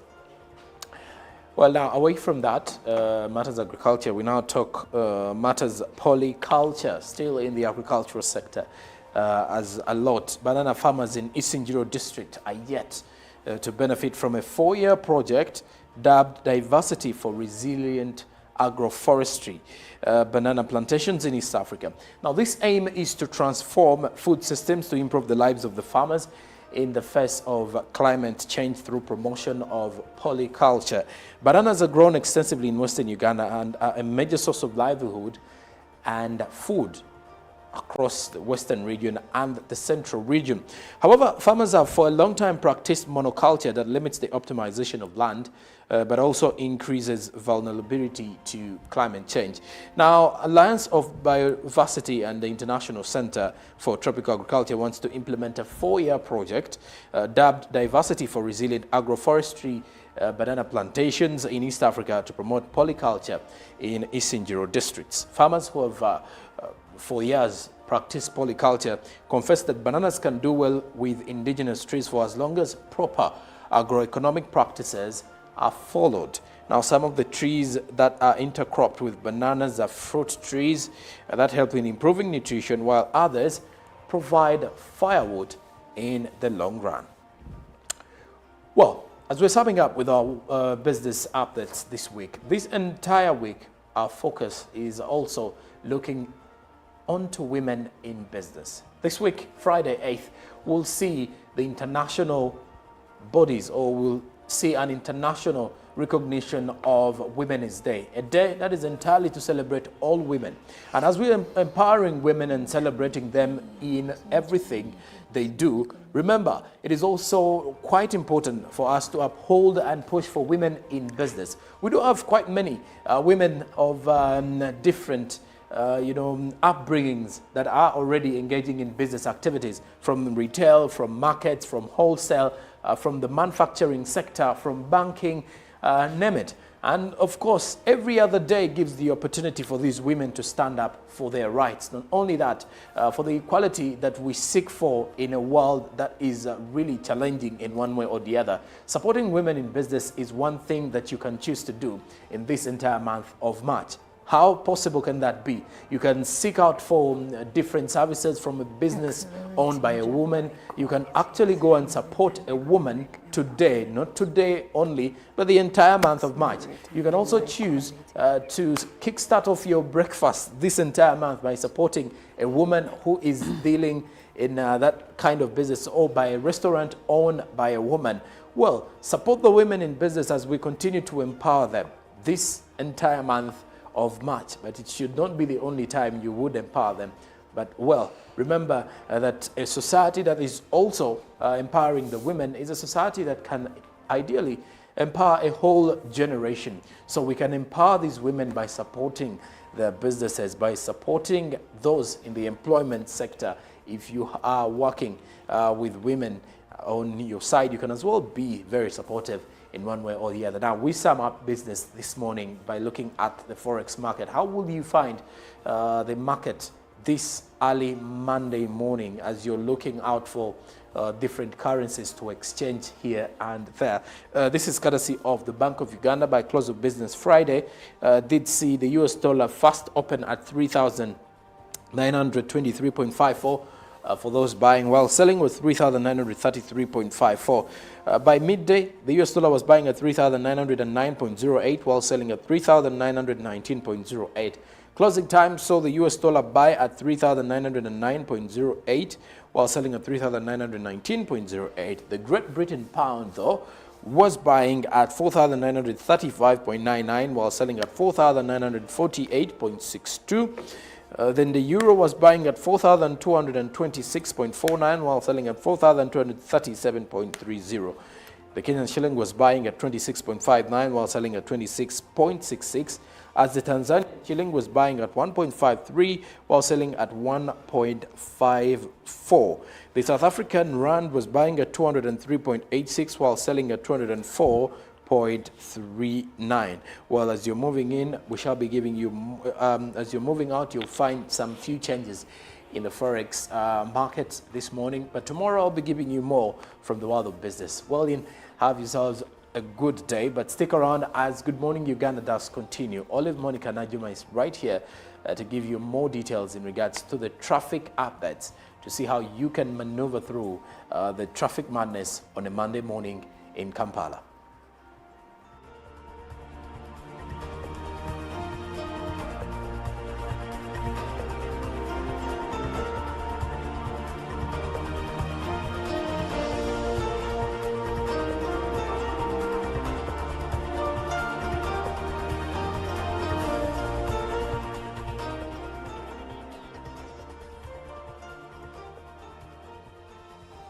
Well, good morning. Thank you for keeping with us from the hour of 6:30 to this minute. Good Morning Uganda does continue even after the traffic updates.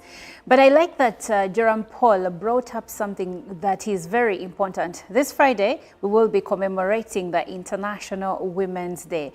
And this year's theme is accelerating empowerment through accelerating gender equality through women economic empowerment.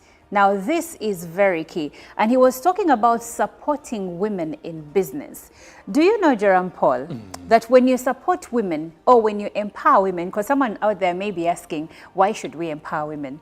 But when you empower women, actually, if women live fulfilled lives, they will not only contribute to the social development of the country and economic development, they will actually raise happier children. Did you know that? Indeed. Because when you also look at the numbers of the Uganda Revenue Authority in regards to businesses that remit taxes, according to URA, men-owned businesses evade taxes more than the women. Actually, women are more tax compliant in business. So that means they are really pivotal in the development of this country.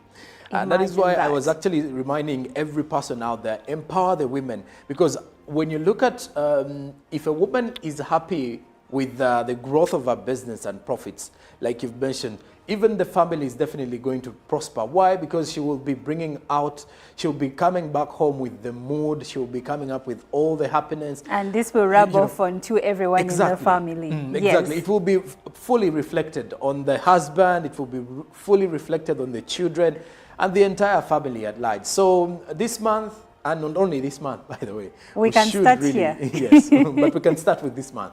Yes, starting this month and this week, let us support women. And usually when you go, let's say if you're buying roadside merchandise from women, please don't over-negotiate, because whereas someone with a big boutique is actually mainly working for profit, these ladies are actually working just to support their families, just to be able to get from point A to point B, not making profits in most cases. So if that cluster of bananas is 5,000, just pay, don't over-negotiate. But we move on to traffic updates this morning, and we will take you through the route of Old Butabika Road up until we connect to Bugolobi side. Now, what we see right now at Old Butabika Road is a smooth flow of traffic up until Old Butabika Road joins Chireka Road. At this section, we will encounter a bit of a delay, but not for so long. And as we continue ahead, we see that Chireka Road, at least as of this minute, has smooth flow of traffic. Now, many people use Ismail Road to get off away from traffic, but this morning Ismail Road itself looks pretty green, which means there is smooth flow of traffic that side as well. Now continuing with Chireka Road, where it joins Portbell Road, which is now coming from the sides of Luzira and Chitintale, we see that we have smooth flow of traffic. There is a bit of a delay for those that are coming in from Chireka Road and those coming in from Portbell Road, but it won't cost you much time. And continuing, we see that Spring Road is feeding a bit of traffic into Portbell Road, but still nothing much to worry about. Now, the main concern is where Ismail Road joins Twatu Road and New Portbell Road. Now, this intersection is where you are likely going to lose much time. As you can see, those coming in from Ismail Road, where there is a section right before you join the main road, you are going to encounter much delay in this place. There is a lot of traffic jam happening right now. And of course, at the intersection where New Portbell Road connects with Chwatu Road, here actually the traffic jam is intense. As you can see, that red zone is rather deep, and that deep red is usually evidence of intense traffic jam. Now, for those going and coming from Chatu Road, yes, you will also be inconvenienced by the traffic that I see coming in from this side and also going the other side of Mbuya. Coming back to where Campling Road is connecting to New Portbell Road, we will experience traffic jam in this section as well. Now, following New Portbell Road, we see that there are sections where you're going to encounter smooth flow of traffic and sections where you're going to be delayed by the traffic jam in these junctures. Now, continuing still, we see that after that section, New Portbell Road actually now has smooth flow of traffic for a while, up until it is now connecting to the lights in Nakawa. Yes. Now, as we join the Kampala-Jinja Highway in Nakawa, we will experience a delay at the lights. And continuing with the Kampala-Jinja Highway, for those still coming in from the side of Nakawa, Banda, Chireka, or even from Bugolobi, like we have come, you will find a traffic jam in this section up until when you reach the intersection that connects you to Chadondo or Lugogo traffic lights. In this section, now you will be able to move smoothly or along the Kampala-Jinja Highway. Those coming in from 3rd Street, there is no traffic jam in this section. You should be able to move smoothly. And those going the side of Archer Road, there is a bit of an orange zone there, which indicates a bit of a delay, but it won't be for too long. Now, going still ahead with Kampala Jinja Highway, we experience traffic jam right after the intersection that takes you to Archer Road. Now around here we see that First Street is bringing in a bit of traffic into the main road. Now this traffic jam continues up until the Jinja Road roundabout. In this section we see a bit of traffic jam that is coming in from Old Port Bell Road, but it's not intense, so you shouldn't be afraid. Going to Wampeo Avenue, there is a bit of traffic jam here as well, but for the most part, Wampeo Avenue actually has smooth flow of traffic. So if you want to use that as an alternate route, you should because it looks smooth, at least for now. Now, looking at the intersection that brings you to Yusufule Road, you will only encounter traffic jam if you're coming from Yusufule Road trying to join Jinja Road, and out after that you should experience smooth flow of traffic. Now those coming in from Access Road, that is the road that comes in from Mukwano side, there is a bit of traffic jam around the Access roundabout where 6th Street, 7th Street and Mukwano Road connect. But the good news is that still right now there isn't much traffic in this area. Sometimes it can be a menace, especially around lunchtime. But right now it is looking very smooth. Continuing with Jinja Road, there are sections where you will encounter traffic jam and others where there will be smooth flow of traffic. So it depends on where you're going. If you're heading to the areas of Nasa Road, you might encounter a bit of traffic as you start Nasa Road when you come from Jinja Road, but continuing you will experience smooth flow of traffic. Colville Street is bringing in intense traffic this morning.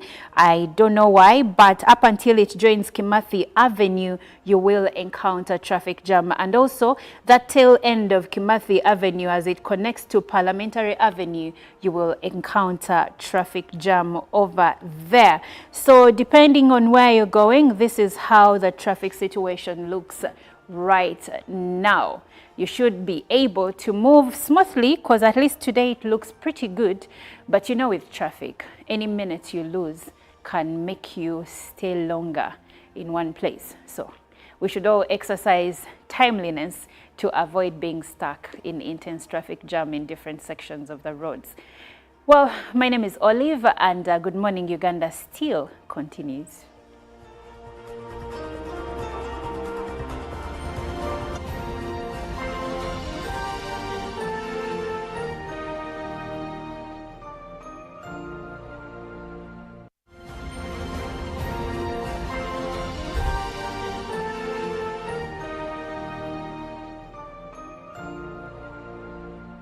Pick of the day on UBC.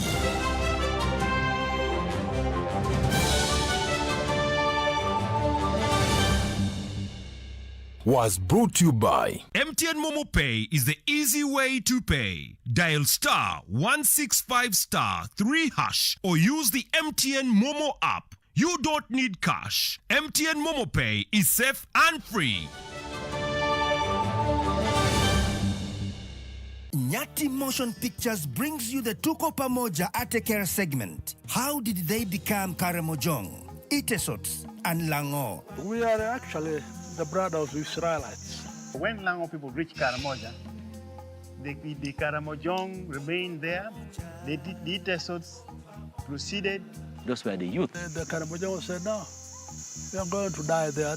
And the elders cast them, Ites. So that is how the name Ateso comes from. Premiering in March on Sunday 10th, 2024 at the National Theatre from 3 p.m. to 8 p.m. To get a ticket, call 0778 787 660. Tuko Pamoja? The cardinal role of a government is maintaining law and order, safeguarding citizens' rights, and providing essential public goods and services. Throughout its tenure, the government has consistently upheld these principles. This foundation creates an environment conducive to delivering crucial social services to citizens through diverse approaches such as taxation, strategic budgeting, and effective policy implementation. A transformative education system, advancing healthcare provisions, enhancing social welfare, and propelling infrastructure growth, all of which continue to evolve daily to cater to the population's expectations. Supported by a meticulously organized network of ministries, government remains committed to serving its citizens. Coming soon on your public broadcaster, The Front Bench, your interface with the government every Monday at 8:30 p.m. with Joram Paul Sonko, only on your public broadcaster, UBC, inspiring Uganda. Juko. Yo. Wachikuwa. Check the shopping, man. What's your secret? Magana wange. Haven't you heard of the parish development model PDM? Yes, I did, but I thought it was just a talk. No, Sebatia. It is real.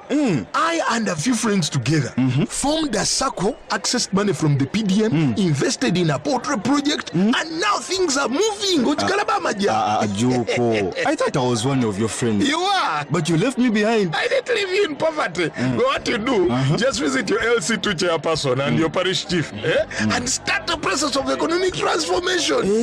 Just like that. The parish development model is an initiative from the government of Uganda through the Ministry of Local Government designed to transform all lives of Ugandans for the better. PDM, my parish, my development, my life. Live from UBC Studios in Kampala, this is Good Morning Uganda.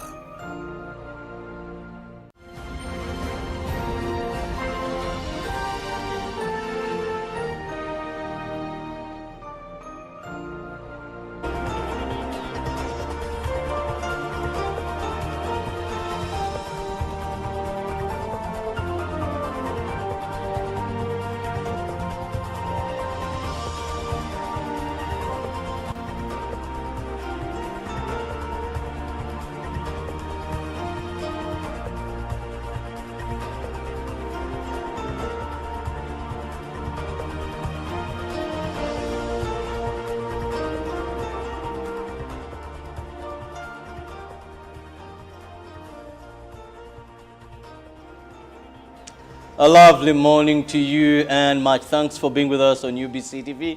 Welcome to Good Morning Uganda Agenda, which is a segment within our show that starts every weekday at 6:30. Now, I'm Robert Chirabonyonyitono. That is in case you've just joined us. And we are always here every weekday to ensure that we update you about what is happening locally and international. Now, this morning, we want to look at Uganda's current political terrain, which is full of so much that leaves some in wonder, some putting on their dancing shoes, saying, well, it seems it's a clear cloud come 2026, and others thinking, is it politics? Is it money? Now, we've seen a series of things. When we look at the NRM, which is a leading party, yes, there have been a number of issues there. Recently, we saw His Excellency launch the registration, and he warned NRM members, saying, these people who cross at the last minute, we should think wise about them. Why should we give you a party flag when you've just crossed? Then, still in the same party, we have people who belong to the PLU, that is the Patriotic League of Uganda. Some say, I'm NRM, I'm Patriotic League. Others say this is a new vehicle. Well, there is so much there. Now, when we come to Democratic Party, one will ask, which DP are you from? Is it that of Norbert Mao? Is it the other? Is it the other? A party president serving another government, sometimes taken up by, so it's also drama and some bit of confusion there. Come to FDC, you're either Katonga or you're Najana Nkumbi. One wonders now, what happened to the once strong party? UPC not left there. Many say, Akena, honorable. No, that is not my president. We've had court issues. Oh, come to the National Unity Platform. Recently, it was dominating all platforms. Others are saying, well, we finally got you on our hook. While many are saying, was this a wise thought? Did they score in their own goal? And still they're saying, no. Finally, we've gotten rid of traitors. So now, briefly looking at what is happening, I'm humbled to have the acting spokesperson of Democratic Party, and the president, Uganda Young Democrats, Chiria Ismail. You're most welcome. Thank you. Now, which DP do you belong to? I'm really happy actually to be at the airwaves of UBC. Chiria Ismail is my name for the viewers who are seeing us. I'm the president of the Uganda Young Democrats, and I'm also the acting party spokesperson. Now, that brings me to a question. Yes. Having given that brief background, now, which DP do you belong to? It is the Democratic Party. You know, DP doesn't have the other side. It is DP1. You're either DP or another party. So the Democratic Party is one, and that is the one which is led by Honorable Norbert Mao. So there isn't any other party. Our party headquarters at City House, and there isn't any other headquarters. So you would have at least specified that maybe there is the other DP which sits the other side. There is the other DP which sits the other side. There is also this DP which was also elected on this month, this year, and this one was also elected this year and this month. So, but we have only one Democratic Party, which was elected in 2020 in Gulu Delegates Conference. So I understand actually we have some challenges, but those are normal as far as the political party is concerned, because political parties are not business entities, whereby we sit there and we are selling gin-ads, we are selling what. But these are parties which accommodate many people of different political interests. What brings us together is the political ideology. And that is the main reason why we are having parties. The problem why we are having such a political turmoil in political parties, it is because what I think is that actually we didn't take time to analyze and understand what are political parties. When they were actually, when we went to court to ask the president actually to allow the political party dispensation, he didn't want.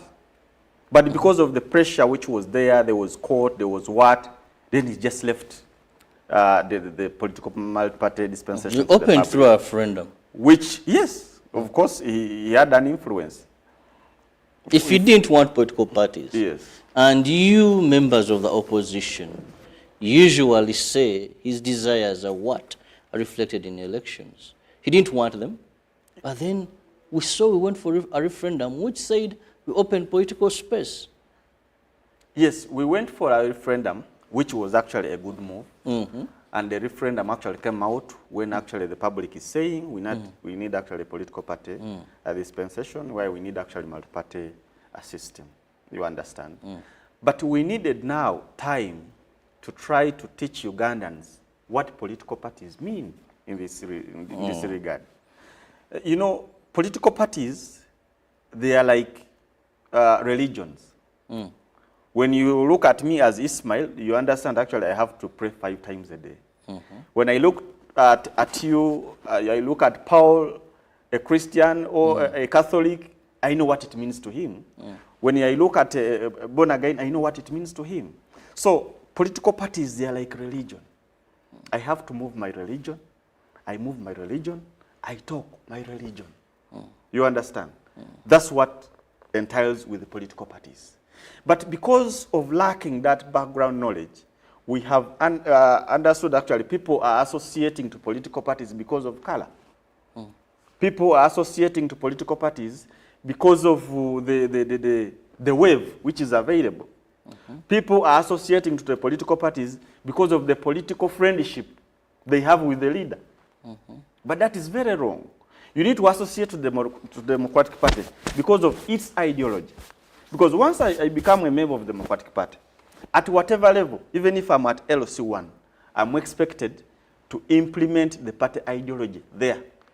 Because for us, we believe in constitutionalism, rule of law, human rights, you know, avoid nepotism, corruption. You understand? We have our values which guide us. What is the ideology of DP? Because these things are easier said than understood. Now you're the spokesperson of DP. Yes. What is your political ideology as Democratic Party? The Democratic Party is a center-right ideology, Center-right, if I'm trying actually to sum it up, the time may not actually allow. You have all the time. Please go ahead. The center-right political party, it is an ideology which helps the leaders to concentrate more on the wananchi, the interest of the wananchi. For example, if the Democratic Party is in power at the moment, we want to prioritize the services of the citizens. The services which government gives to the citizens, they are the priority. At the moment, if we are in power. So that's why you're a member of DP? Just hold on. If we are in power, there is no need a parent would actually bribe to take a student in a private school. Right now, the priorities would be the government schools, because that is the priority. A parent has actually to take the kid to the private school when he or she has failed to take the kid in the government school. You understand? But right now, it is a vice versa. Let me excuse you at that. Indeed, you may need a whole day to explain the ideology of Democratic Party, I must say. Now, let's look directly at some of the issues that are happening. More so, I'll bring in why your party has been accused in this mess, where we are seeing the leader of former leader of opposition being accused. There are allegations of abuse of office and also corruption. Now, one may say the Parliamentary Commission is mandated to look at issues of salary and all those regarding welfare and so. And we've seen it on many times. We've had amendments, like we saw the privileges that go to a former speaker, whereas even when they leave office, they'll get 60% of their salary for life. Housing, domestic workers, vehicles, and so much. The vice president. Of course, we have seen these amendments, not at the same time. Recently, we saw former speakers get very lovely vehicles. But the office of the leader of the opposition, there hasn't been any law enacted to provide these benefits. Now, here we see the leader of opposition, former Honorable Matthias Mpuga, the commission, which is mandated. What is lacking here is just enactment of the law, and one would maybe blame it on the commission. And this is raising eyeballs. Even his own party saying, please give up your seat as a parliamentary commission. Now, many have said that people who came from your party, the so-called DP bloc, that they're the people being a problem to this particular young party, if I may say. I can't ascertain that actually that is the problem.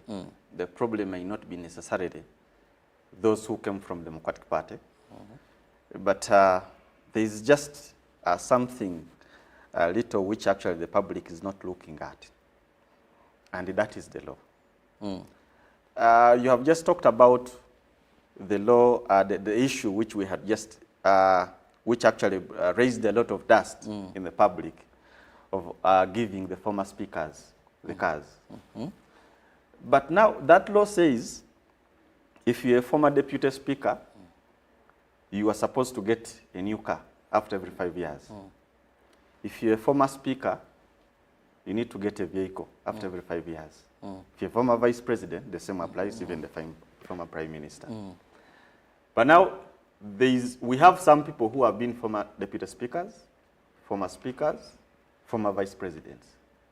Now, and the law says, if you have ever served any of those positions, you need to get a vehicle after every 5 years. Now, should we say that actually one person can get 3 vehicles, government vehicles, which are fueled, which have drivers, which are maintained by government? You understand?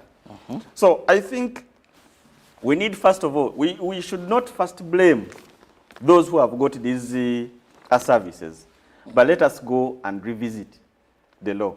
Maybe when they were making the law, or when they are coming up with this law, they didn't actually project that someone can be a deputy speaker, become a speaker, then become a vice president, even a minister, a prime minister. But they'll be getting one vehicle. Exactly. It's like no matter how government doesn't pay 2 salaries. Yes. No matter even if you're doing this and then this, yes. you still get one salary and maybe allowances. Yes, so if you're in one position, automatically, if you are a vice president and then a speaker, you don't get 2 cars. No, the law doesn't actually look into that. The law is very clear. Once you're a deputy speaker, you get your benefit as a deputy speaker. Once you're a former speaker, you get your benefit. It doesn't look at that, maybe you're a former. So someone can actually claim 3 vehicles, in other, according to the current law. Now, when you go to the current situation, I think the Parliamentary Commission has its mandate of trying actually to service the MPs and actually the whole commission at large. But now the problem comes when the commissioners are now looking at themselves. But again, what is more important there is that actually, once they come up with a certain benefiting themselves, they need to take it to Parliament to approve. But now my question, I've been actually trying to check whether maybe the Speaker will come out and say that now we approved this. But I didn't see anywhere they are approving. You understand? In other words, you know, these laws are guiding principles. For us human beings, we can't actually guide ourselves. For you, if you're given actually chances, maybe you determine the salary of the workers here. You may want actually to determine a higher salary. But if there is a law, you have to follow the law to determine the salaries of the workers here. But if it is not there, then you'll be in position actually to do whatever you want. You understand? So, at the moment, if you're determining something upon yourself, first of all, it doesn't actually look so well, and it doesn't actually, it is not actually proper. Because for myself, I don't wish myself bad. You understand? For my colleagues who I'm working with, I don't wish them very bad. But you find that actually the Parliamentary Commission, it awarded itself. The other 3 commissioners, they were awarded 400 million. The former leader of opposition, they were awarded actually 500. He was given 500 million. So the question is, where is this, and why are they trying actually to bring this thing when actually the former leaders of opposition did get this? Why is this in the law? You understand? So this is an act of just maybe having a way of swindling actually government's money. You know, we have been criticizing President This is seen as extra gratia. Thank you for the time you've served in this position. It could have begun with Honorable Matthias Mpuga. Maybe it would follow to others, because one former speaker may tell you, I didn't receive this. So would we now look at Honorable Mpuga? Because what I'm seeing here is the Parliamentary Commission that came up with this money and looked at it as not even gratuity, as extra gratia, or to say, thank you for the good work done. I've worked in some places, and maybe when the MD is saying bye-bye, he's served, his term is over, he's going, there's a committee that sits and says, how are we going to appreciate our MD, our outgoing MD? Then some would say we give him a car and maybe 200 million. The previous one could not even have gotten a car. Yes. Maybe he got 100 million or something like that. Yeah. But that body says, in respect of the work you've done, most of this is an office where by law we do not have any provision for appreciation. Like we have for the president, we have the vice president, the deputy speaker, the speaker, the chief justice.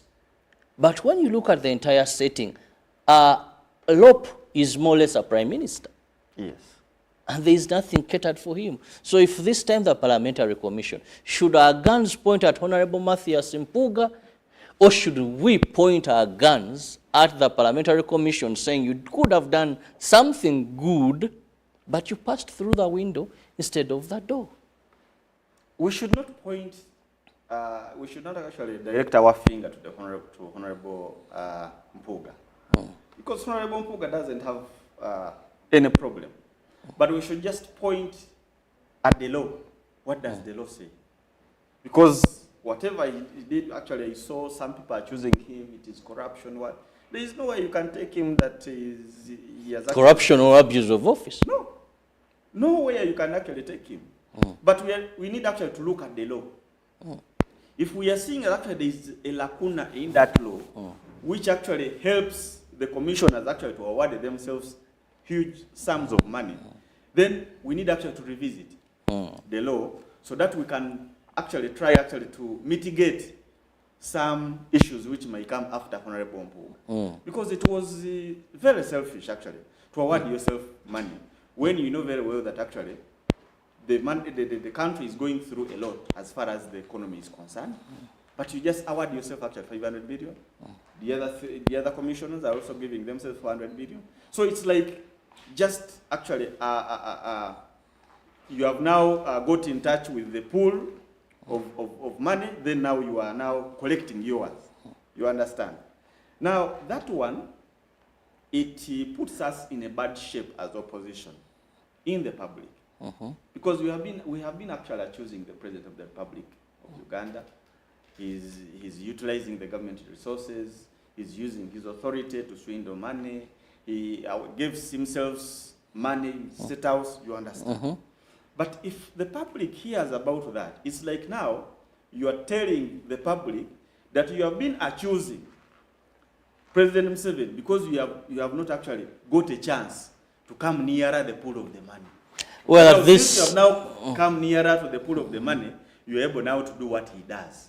So I think that's what we need actually to do. My viewer, you can be part of the topic of discussion this morning by simply sending me a text message or a WhatsApp message on the number on your screen. Use that number to send me a message. I have the acting spokesperson of Democratic Party and also the President Uganda Young Democrats with whom we are discussing the political terrain of our country. Not so much interesting things are happening to various political scholars now, those are doing political science.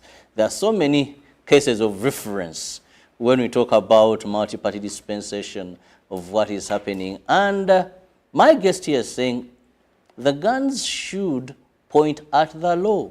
What does the law say? How fair is the law? When we talk about some people having the capacity to look at how much they should be getting, and when we talk about this awarding, one would say extra gratia, a vote of thanks for the term served, and then others would say, but yes, even others are thanked in one or the other, but this was put into law. And if we don't have the law, then why did it happen? But one would say still the commission has the mandate. It didn't act out of the law. One would still come up with that argument. So depending on which side of the coin you are, I want to know what your perception is when it comes to this issue at hand that we are discussing. Simply send me a text message or a WhatsApp message on the number on your screen, and I'll be reading it out. And we see, or even how best can we avoid such things in the near future? Because now when it comes to the party, that is the National Unity Platform, there is so much mixed feelings. I was looking at a group from Masaka, where the Honorable Matthias Mpuga hails from, and is a representative. And these were coming out as National Unity Platform members, but very upset with the decision that was taken. I was listening to one of the radio stations where he was on Saturday morning, actually after he promised that he will be having a press conference today. He said Monday. And still, the reactions from within members of the National Unity Platform, many of them were very upset about the step that was taken by the party, tell him to resign as a commissioner. So when you look at what is happening, it's not that very good for multi-party. But I loved one of the things you said, that our guns should not be on Honorable Matthias, but the law. Exactly. So I don't know if your concern is the money, because what is good for the Uganda is good for the What is good for the is good for the Uganda. Look, Yes. if you're going to a speaker, a deputy speaker, and these are people that, and this is for life. Mpuga, the 500 was a one-off. Yes.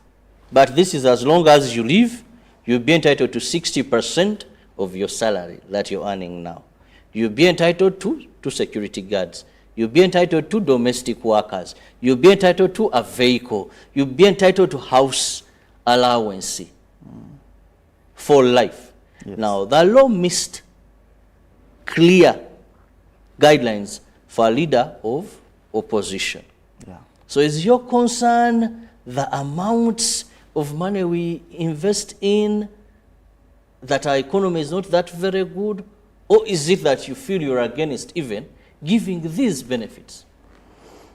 No, I think as the leader of opposition, or former leader of opposition, I think you have just said it, that leader of opposition is at the level of the Prime Minister. And I think actually he deserves. But where the problem comes in, when it is only, the benefit is only serving one leader of opposition. You understand? So if it is actually to be very clear in the public domain, let us try to go and revisit the law so that we can also include other leaders of opposition or other leaders of opposition who are coming after Honorable Mathias Mpuga. That's when it will be very clear. But this one off for one benefiting only one leader of opposition, that's where the problem is. And this could have not been a very big problem, because for me I don't think that actually 500 million is an issue to a political party which is looking for power and authority in this country. And you create all those alarms, move everywhere, do tweets and so on. To me, I think that actually 500 million are nothing to a political party which is looking for power. Otherwise, this is something which is actually diverting you from the main goal. It's like now having the house has now caught fire. We are now running out to save our lives. We are trying to pull each and every asset out of the house. Then you look at a rat moving out, also saving for its own life. Then you start now chasing for it because you have remembered that actually it ate or it destroyed one of your clothes. You understand? So you will be actually losing out the bigger picture.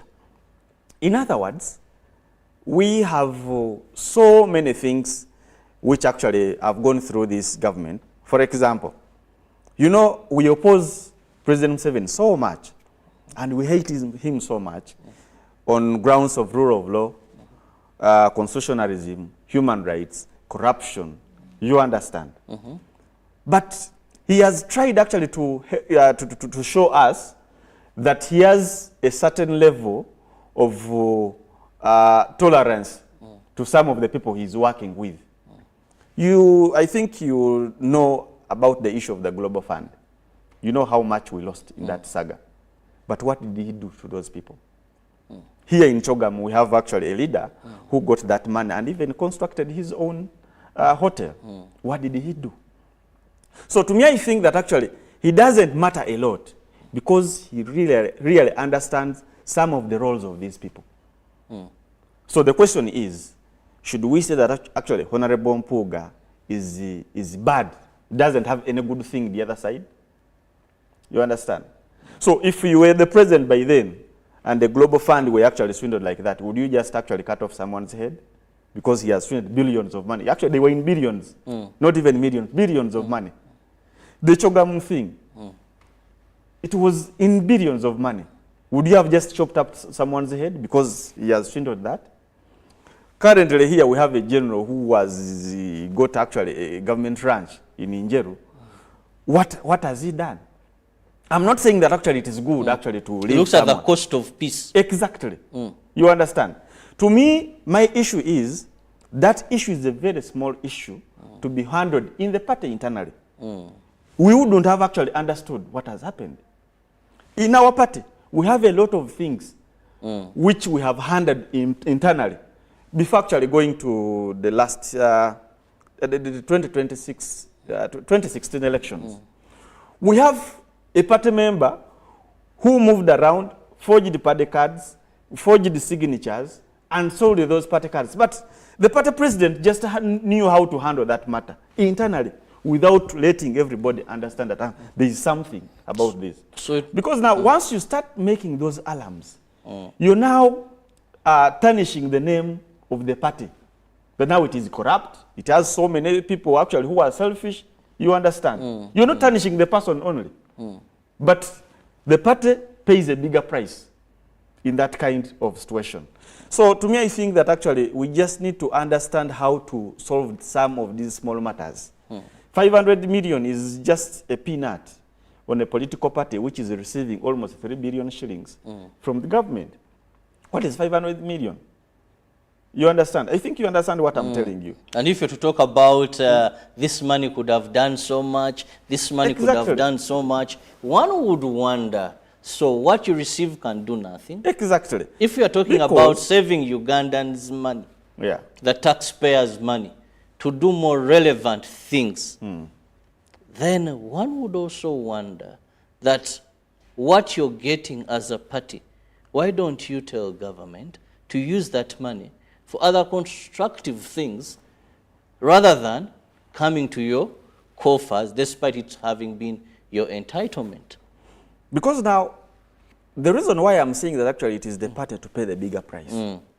You know, politics is about telling the truth, lying, or saying that maybe someone did something. When Honorable Mpuga was actually put on the wall about that money, because he was called in the meeting, and he accepted that, yes, that is very true. But once they went on social media overboard, he also statement releasing. Exactly. He also now came out to release a statement. Now, the statement says, we are not going to bow to this small family who want to take over our family, our political party. It's regarding that actually there is a small people in a certain family who want to take advantage of their party. Now, once that goes to the public, they will now start weighing you with the current government. Yes, you are choosing President Museveni of bringing the sons and daughters and the wife in government. Now, how about you? What is this? Are you getting the point? You understand? Now, such things, because now Honorable Mpuga is also not going to just keep quiet because his name is also going. He will come out also to fight back. And the fighting back, you know who is going now to get dented. The party, the one who is choosing him, and so many things. So, in other words, as political parties on opposition, let us try to understand our internal problems and solve our internal problems without letting the public know. There are so many ways where we can actually try to solve these things without coming to the public. There is nothing actually very, very much big in this current government than actually coming out to the public to let what is happening in the party. We have some issues which are supposed to be discussed in the bedroom, in the sitting room, and on the veranda. But you have now brought things which are supposed to be discussed in the bedroom on the veranda. The public is just going to look at you and just laugh at you because you'll be thinking that actually you're making a very big point. But again, in the eyes of the public, we just look at you as someone who is not understanding how to handle your matters very well. So I think I'm just urging my fellow opposition members, let us try to understand and solve our issues internally without coming to the public. There is no any political party which is well, even NRM itself. Actually, NRM has the worst things we have ever had. But there is no way you're going to hear them in public actually splashing about more so actually the leaders. You understand? If there is something which is happening, leave it actually to other offices, but not again the top man actually to come out to show that actually you're the one now fighting. You understand? That one changes the narrative. Everybody will think that actually for you, you have a different agenda. And yet we have been hearing about the rumors, you hate this man, you have now demoted him. You understand? So when you come out at loggerhead, you will make actually the public not understand your bigger picture in that line. Well, I have messages coming in, but they are all centering on two things. Alfred from Mbale, Chiza from Masaka, Masindi, many of them are two outstanding issues. One, let me just read one from Alfred. He says, "Good morning, Robert. Thanks for the program. In my own thoughts, this issue of awarding such should have been discussed and passed in Parliament as a law. What happens to former leaders of opposition now?" That is a question by Alfred, and many are saying should have been a law. Then the other messages are looking at this should have been better handled by the National Unity Platform. It was a grave mistake. So many are also in that direction. So two things come out here. People saying it should have been passed by Parliament. By Parliament. Then other messages are looking at this was a bedroom. This was bedroom talk that shouldn't have come to the veranda. Now one says, no, this message I won't read, my brother. The one that directly attacks the principle. I will not be able to read that. And others still in that category. Well, we are not here for attacks. Yes, please, let's have those. And I think let's concentrate on those two. Yeah. Because I think other messages are going personal and are making attacks on one of the top leaders of NUP, which I cannot accept to go through. So, what is the way forward? I think one. Not only for National Unity Platform, but as opposition. You have a common enemy, I want to believe. Yes. Because political parties worth their salt. Their aim is to take power. Now with this bickering, almost of all political parties. Recently I saw the formation of the Holy Alliance. I didn't even love the word holy, but let's leave it at that. Where I saw members of the DP bloc, I saw my friend Jema Asumani Basalirwa saying now this Holy Alliance is the vehicle to take us through 2026. And I'm like, Jesus. So what is the way forward? Why to call Jesus when there is a vehicle which is now driving us to 2026? Sometimes our politicians... You also don't believe it? Should I assume that actually you're not also believing it? You know, when something begins on a wrong foundation, you've built, and anyway, it is very hard for you to have proper walls, and then when you go to the roofing, there's so much. The foundation is more or less you're building a storage building, and you've not even done some, you've not brought excavators. You see the foundation, sometimes, I don't know if these are done for purposes of keeping political relevancy, or they are done with real sense of knowing that they must take power. Yeah, now back to your question. I will not indulge so much on the Holy Alliance. But as I had discussed below, you know, whenever we have a saga, be it government or opposition, there is always an alarm. Because a saga means that actually there is a problem here. And someone is already making an alarm that there is a problem here.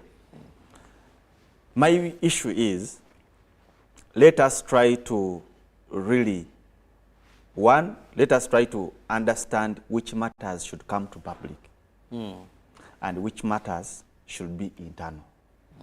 When a matter comes to the public, be it maybe, for example, it is now about me, Ismail. You understand?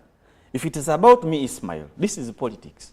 And I've told you politics about telling the truth, lying, and also maybe making a certain circus. You understand? Whether the news is very right about me or wrong about me, I'll make sure I also now fight back to clear the air and also to convince the public that, yes, I'm not wrong, or what is being accused about me is not right. You understand? We saw what Honorable Matthias Impuga did. He was saying, talking about the small family which is now governing the party. The other thing is talk about, he said, I will not keep quiet when they are now attacking my Kabaka. You understand? Now, he has also now brought the issue of the institution of the culture. That now, the other people maybe are choosing him because he's now trying actually to guide them that they should not actually belittle the Kabaka. Now, the Kabaka may not take it so much serious. But the people who are following the Kabaka will take it serious, and those are the people we want. He brought in actually also the Catholic Church. That yes, I can't actually denounce Catholic because that's where I made my voice. You understand? So when someone now goes into that, I saw one culture, I think he's spoken or something, in Massacre, they are coming out and saying, no. When you attack such people of substance. Exactly. Said, well, now this is not a smooth ground. I think now you're understanding what I'm telling you. Because now, let us try to understand, because the person of Mpuga, yes, he may be having some his own weaknesses as a person, but doesn't he have any good thing in him as far as politics is concerned? Because we understand he has a good name in the Catholics. You have heard what they talk about him. He has a good name in the cultural institution, the Uganda, the kingdom. That's a weapon. You understand? But now, once you now put him at the loggerhead and now comes out to say that, then it is now the party which is going to be affected. So what we should do as the opposition or any other institution, one, let us try to understand which matters come to public and which matters are internally. Okay. Secondly, let us visit the law. If you think that actually the parliamentary commission, there is a lacuna in the law governing the parliamentary commission in executing its duties, you have 57 MPs. Try to draft the law, then go and present it in the parliament, so that we don't face such another mistake, which you think actually it is a mistake.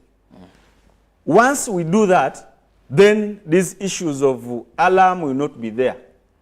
Otherwise, if we had known how to handle, because now as political parties we have our own internal processes of solving matters. We have the disciplinary committees, we have the NEC, we have the management, we have so many things.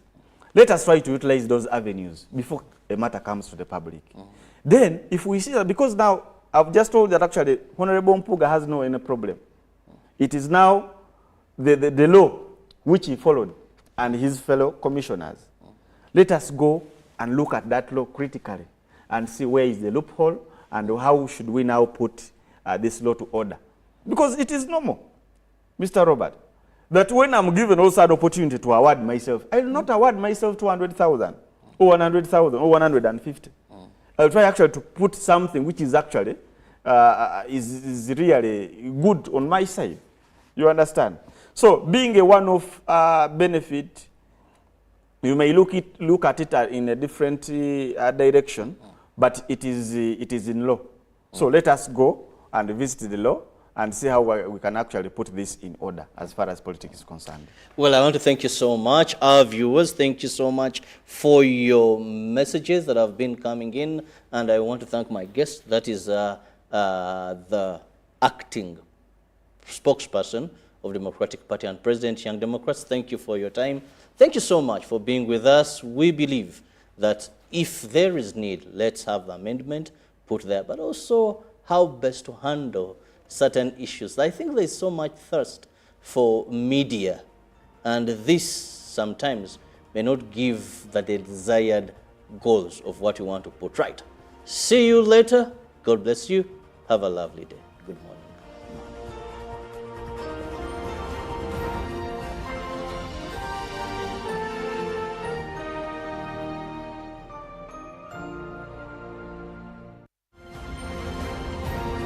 Live from UPC Studios in Kampala, this is Good Morning Uganda. Nyati Motion Pictures brings you the Tuko Pamoja Atekera segment. How did they become Karamojong, Itesots, and Lango? We are actually the brothers of Israelites. When Lango people reached Karamoja, the Karamojong remained there. The Itesots proceeded. Those were the youth. The Karamojong said, no, we are going to die there. And the elders cast them, Ites. So that is how the name Ateso comes from. Premiering in March on Sunday 10th, 2024 at the National Theatre from 3 p.m. to 8 p.m. To get a ticket, call 0778 787 660. Tuko Pamoja? The cardinal role of a government is maintaining law and order, safeguarding citizens' rights, and providing essential public goods and services. Throughout its tenure, the government has consistently upheld these principles. This foundation creates an environment conducive to delivering crucial social services to citizens through diverse approaches such as taxation, strategic budgeting, and effective policy implementation. A transformative education system, advancing healthcare provisions, enhancing social welfare, and propelling infrastructure growth, all of which continue to evolve daily to cater to the population's expectations. Supported by a meticulously organized network of ministries, government remains committed to serving its citizens. Coming soon on your public broadcaster, The Front Bench, your interface with the government every Monday at 8:30 p.m. with Joram Paul Sonko, only on your public broadcaster, UBC, inspiring Uganda.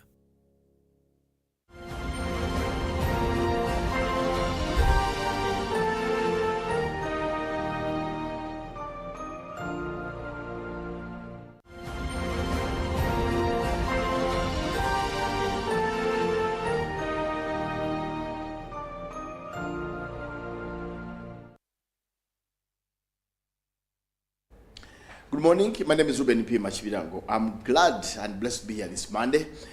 Well, I have a lot to talk about in a few minutes, but we start with the local basketball, where myself and Edwin Kylie were part of the game from Friday up to Sunday yesterday. I remember going to the arena in Lugogo at around 8 there when the ladies' game was actually in the second quarter. That was between the Dolphins and the UC Lady Cannons. And but to my surprise, the party started at 9 when the Blazers took on the Oilers. And for me, the fan base for the Blazers was ecstatic, was amazing. I like the way they started making that, is it a kangaroo noise for me? And I watched the ladies who love basketball, the short dresses is something that you could always look at and say, wow. Wow. But anyway, the Dolphins did actually beat the Lady Cannons. That was 75-68. Of course, the Blazers, like I said on Friday, did beat the Dictator. The Oilers are the Dictators now here. I saw a tweet from one of the guys who love basketball that the Dictator has been actually ousted. The Dictator is here, is the Oilers, who have won 9 in a row. So when they lose against the Blazers in game 2, everybody says, yeah, now the Blazers are really back to their best. But of course, I did watch a few players who weren't at their best. Michael Mekiadi, the former power player, did have a say in that the Blazers City Oilers game. But of course, Saturday we had a couple of games. A1 Challenge did beat Kampala University. That was 57-43. Then we had Ndeje Angels beating the JKO Dolphins. That was actually lost to the Dolphins, 73-61. The Magic Stormers did beat the UPDF Lady Hawks. That was 62-46. Our Savior did lose the Titans. That was 70 for Titans and 61 for our Savior. Then the Cannons, the UCU Cannons did lose the KCCA Panthers 69-65. And yesterday, that was Sunday, we had a couple of games played in basketball, local basketball. We had Kampala University losing to JKO Dolphins. That was 108-35. Now, this is a score you want to watch when you go to Lugogo or to YMCA. Would want to see high scoring games like the Dolphins Kampala University game. Then the one challenge did lose the KIU Rangers 62-39. We had the Nam Blazers beat Livingstone. That was 82-53. And finally, our Savior lost to the Cannons. That was 62 for the Cannons and 42 for our Savior. Now, our Savior up 7-10 8 years ago, they did manage to register a player who played for UCU. Cannons. That was Sunday Okot. And everybody was not happy with that move for Sunday. But of course, he had to move on after school, after university. He had to move on. But I like the fan base for the Blazers. I should say this, the damn Blazers. I like the fan base. The way they were making that noise really was something that caught my attention. Well, away from that, into the local basket, or rather into international basketball, the NBA did take center stage. That was over the weekend. We had a couple of NBA games that took place, and I'll take you through the games that were played this morning. Of course, as you see on your screen, those are the fan base for the Blazers. I did watch the ladies. Look at that man. I mean, without a shirt, very much interested in the games, and I like the fact that that fan base really. I went there and told Kule, and of course it's much younger, that we're here to see what is happening, what is transpiring. And I was so impressed by the fan base the Blazers came up with. And that reminded me of the games we used to watch when in my time. When I say my time, at the peak of my powers, when I used to watch basketball every game. I liked the fans. The fan base was ecstatic. The fan base was interesting.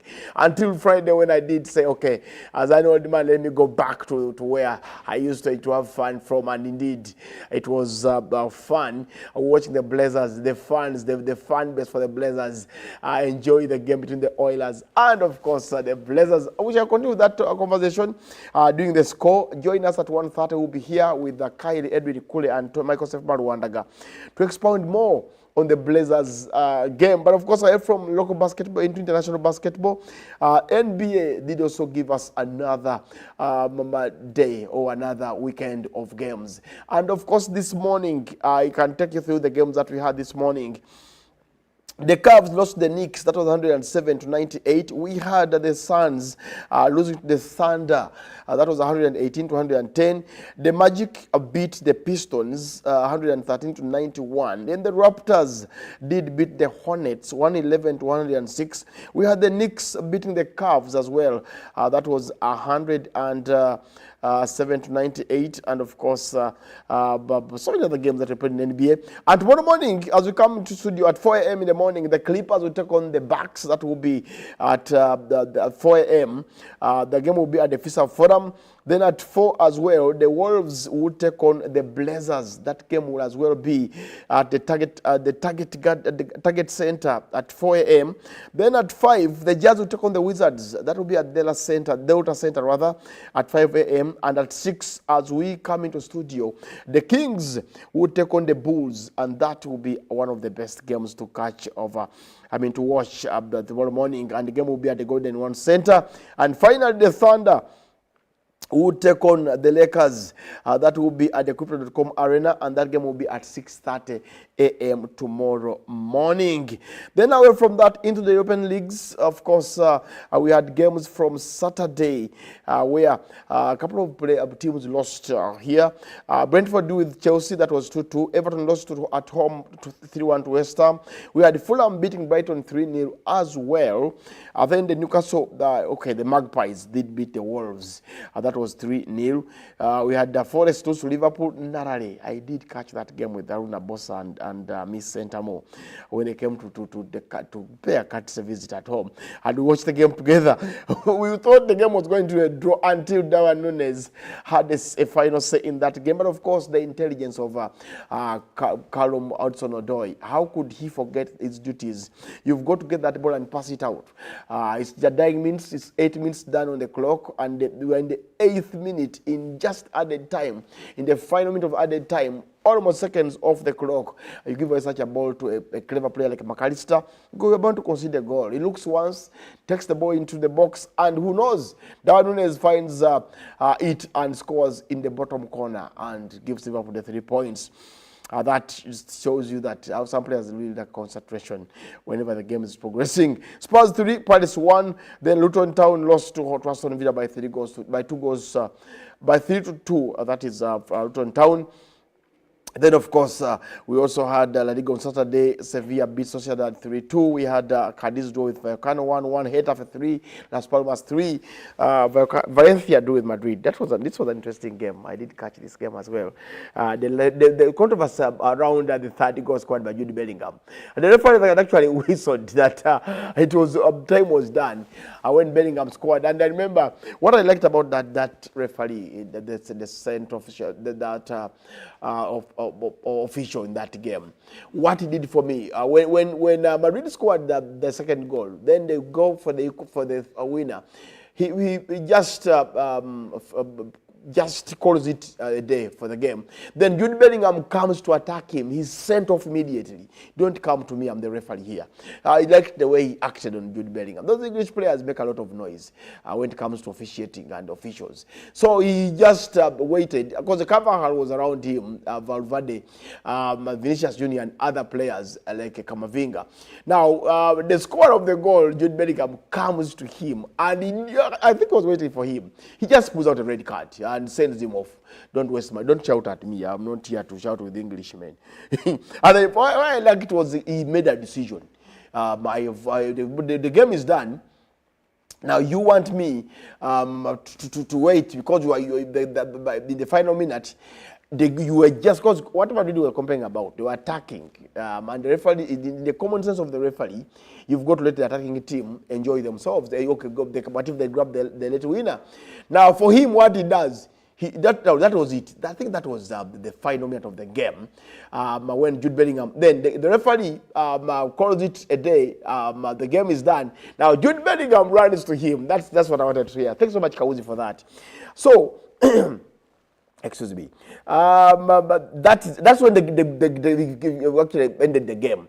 Before that course came in. Now, Bellingham scores when the referee has actually ended the game. And when he saw Bellingham coming to him, he just put out a red card and said, don't make a noise to me. You are even a black man. Don't come to me. Go away from me. You know those players make out of noise. The referee has made, I liked his decision. I liked it, really. So I talk about black men here because I'm also black here. But to me, I was asking him, what are you telling me? I'm the central referee, you have ended the game, and you think I'm going to deal that with Englishmen? He just sent him off. Go back to Wikwe and be part of the sugarcane plantation in Rugazi. Don't waste my time here. Anyway, but other games that we had yesterday, City 3, United 1. Juventus Napoli beat Juventus by 2-1 in the Serie A. As we wind up, because we don't have time, then Bilbao do with Barcelona. That was 0-0. Well, I've got to go. That's it from sports this morning. Join us at 1:30. I will be here to take you through. There's a lot that will be, there's a lot here that will be happening. Okay. There's a message coming in. People can really attack others. You really ask yourself, is this sport? Solomon says that what's up with the pink blazer, Ruben? That is fashion, Solomon. You can never understand if you don't understand fashion. But that's not even sport. Let's stick to sport. If you want to send me a message this morning, talk about sport, not the blazers and the black shirt somebody's donning this Monday. Anyway, have yourself a lovely day. Join us. Catch you later. That will be at 1:30. When I get the boys in the house, Kyle Edwin Kule and Michael Sefman Wandaga, to digest the games, the Manchester Derby, 3-1 for City. Wow, what a game of football that I watched yesterday, and I was so into the mood when that game took center stage. Lovely week ahead. Bye for now. Catch up with you later. Good morning.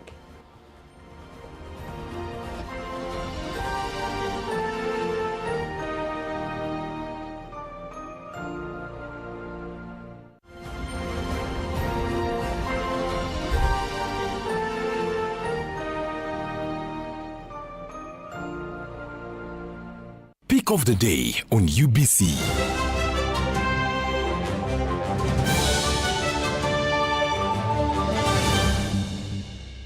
Was brought to you by MTN Momo Pay is the easy way to pay. Dial *165*3# or use the MTN Momo app. You don't need cash. MTN Momo Pay is safe and free.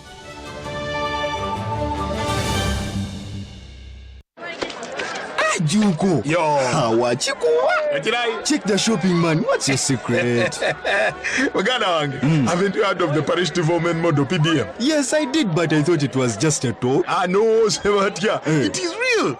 I and a few friends together formed a circle, accessed money from the PDM,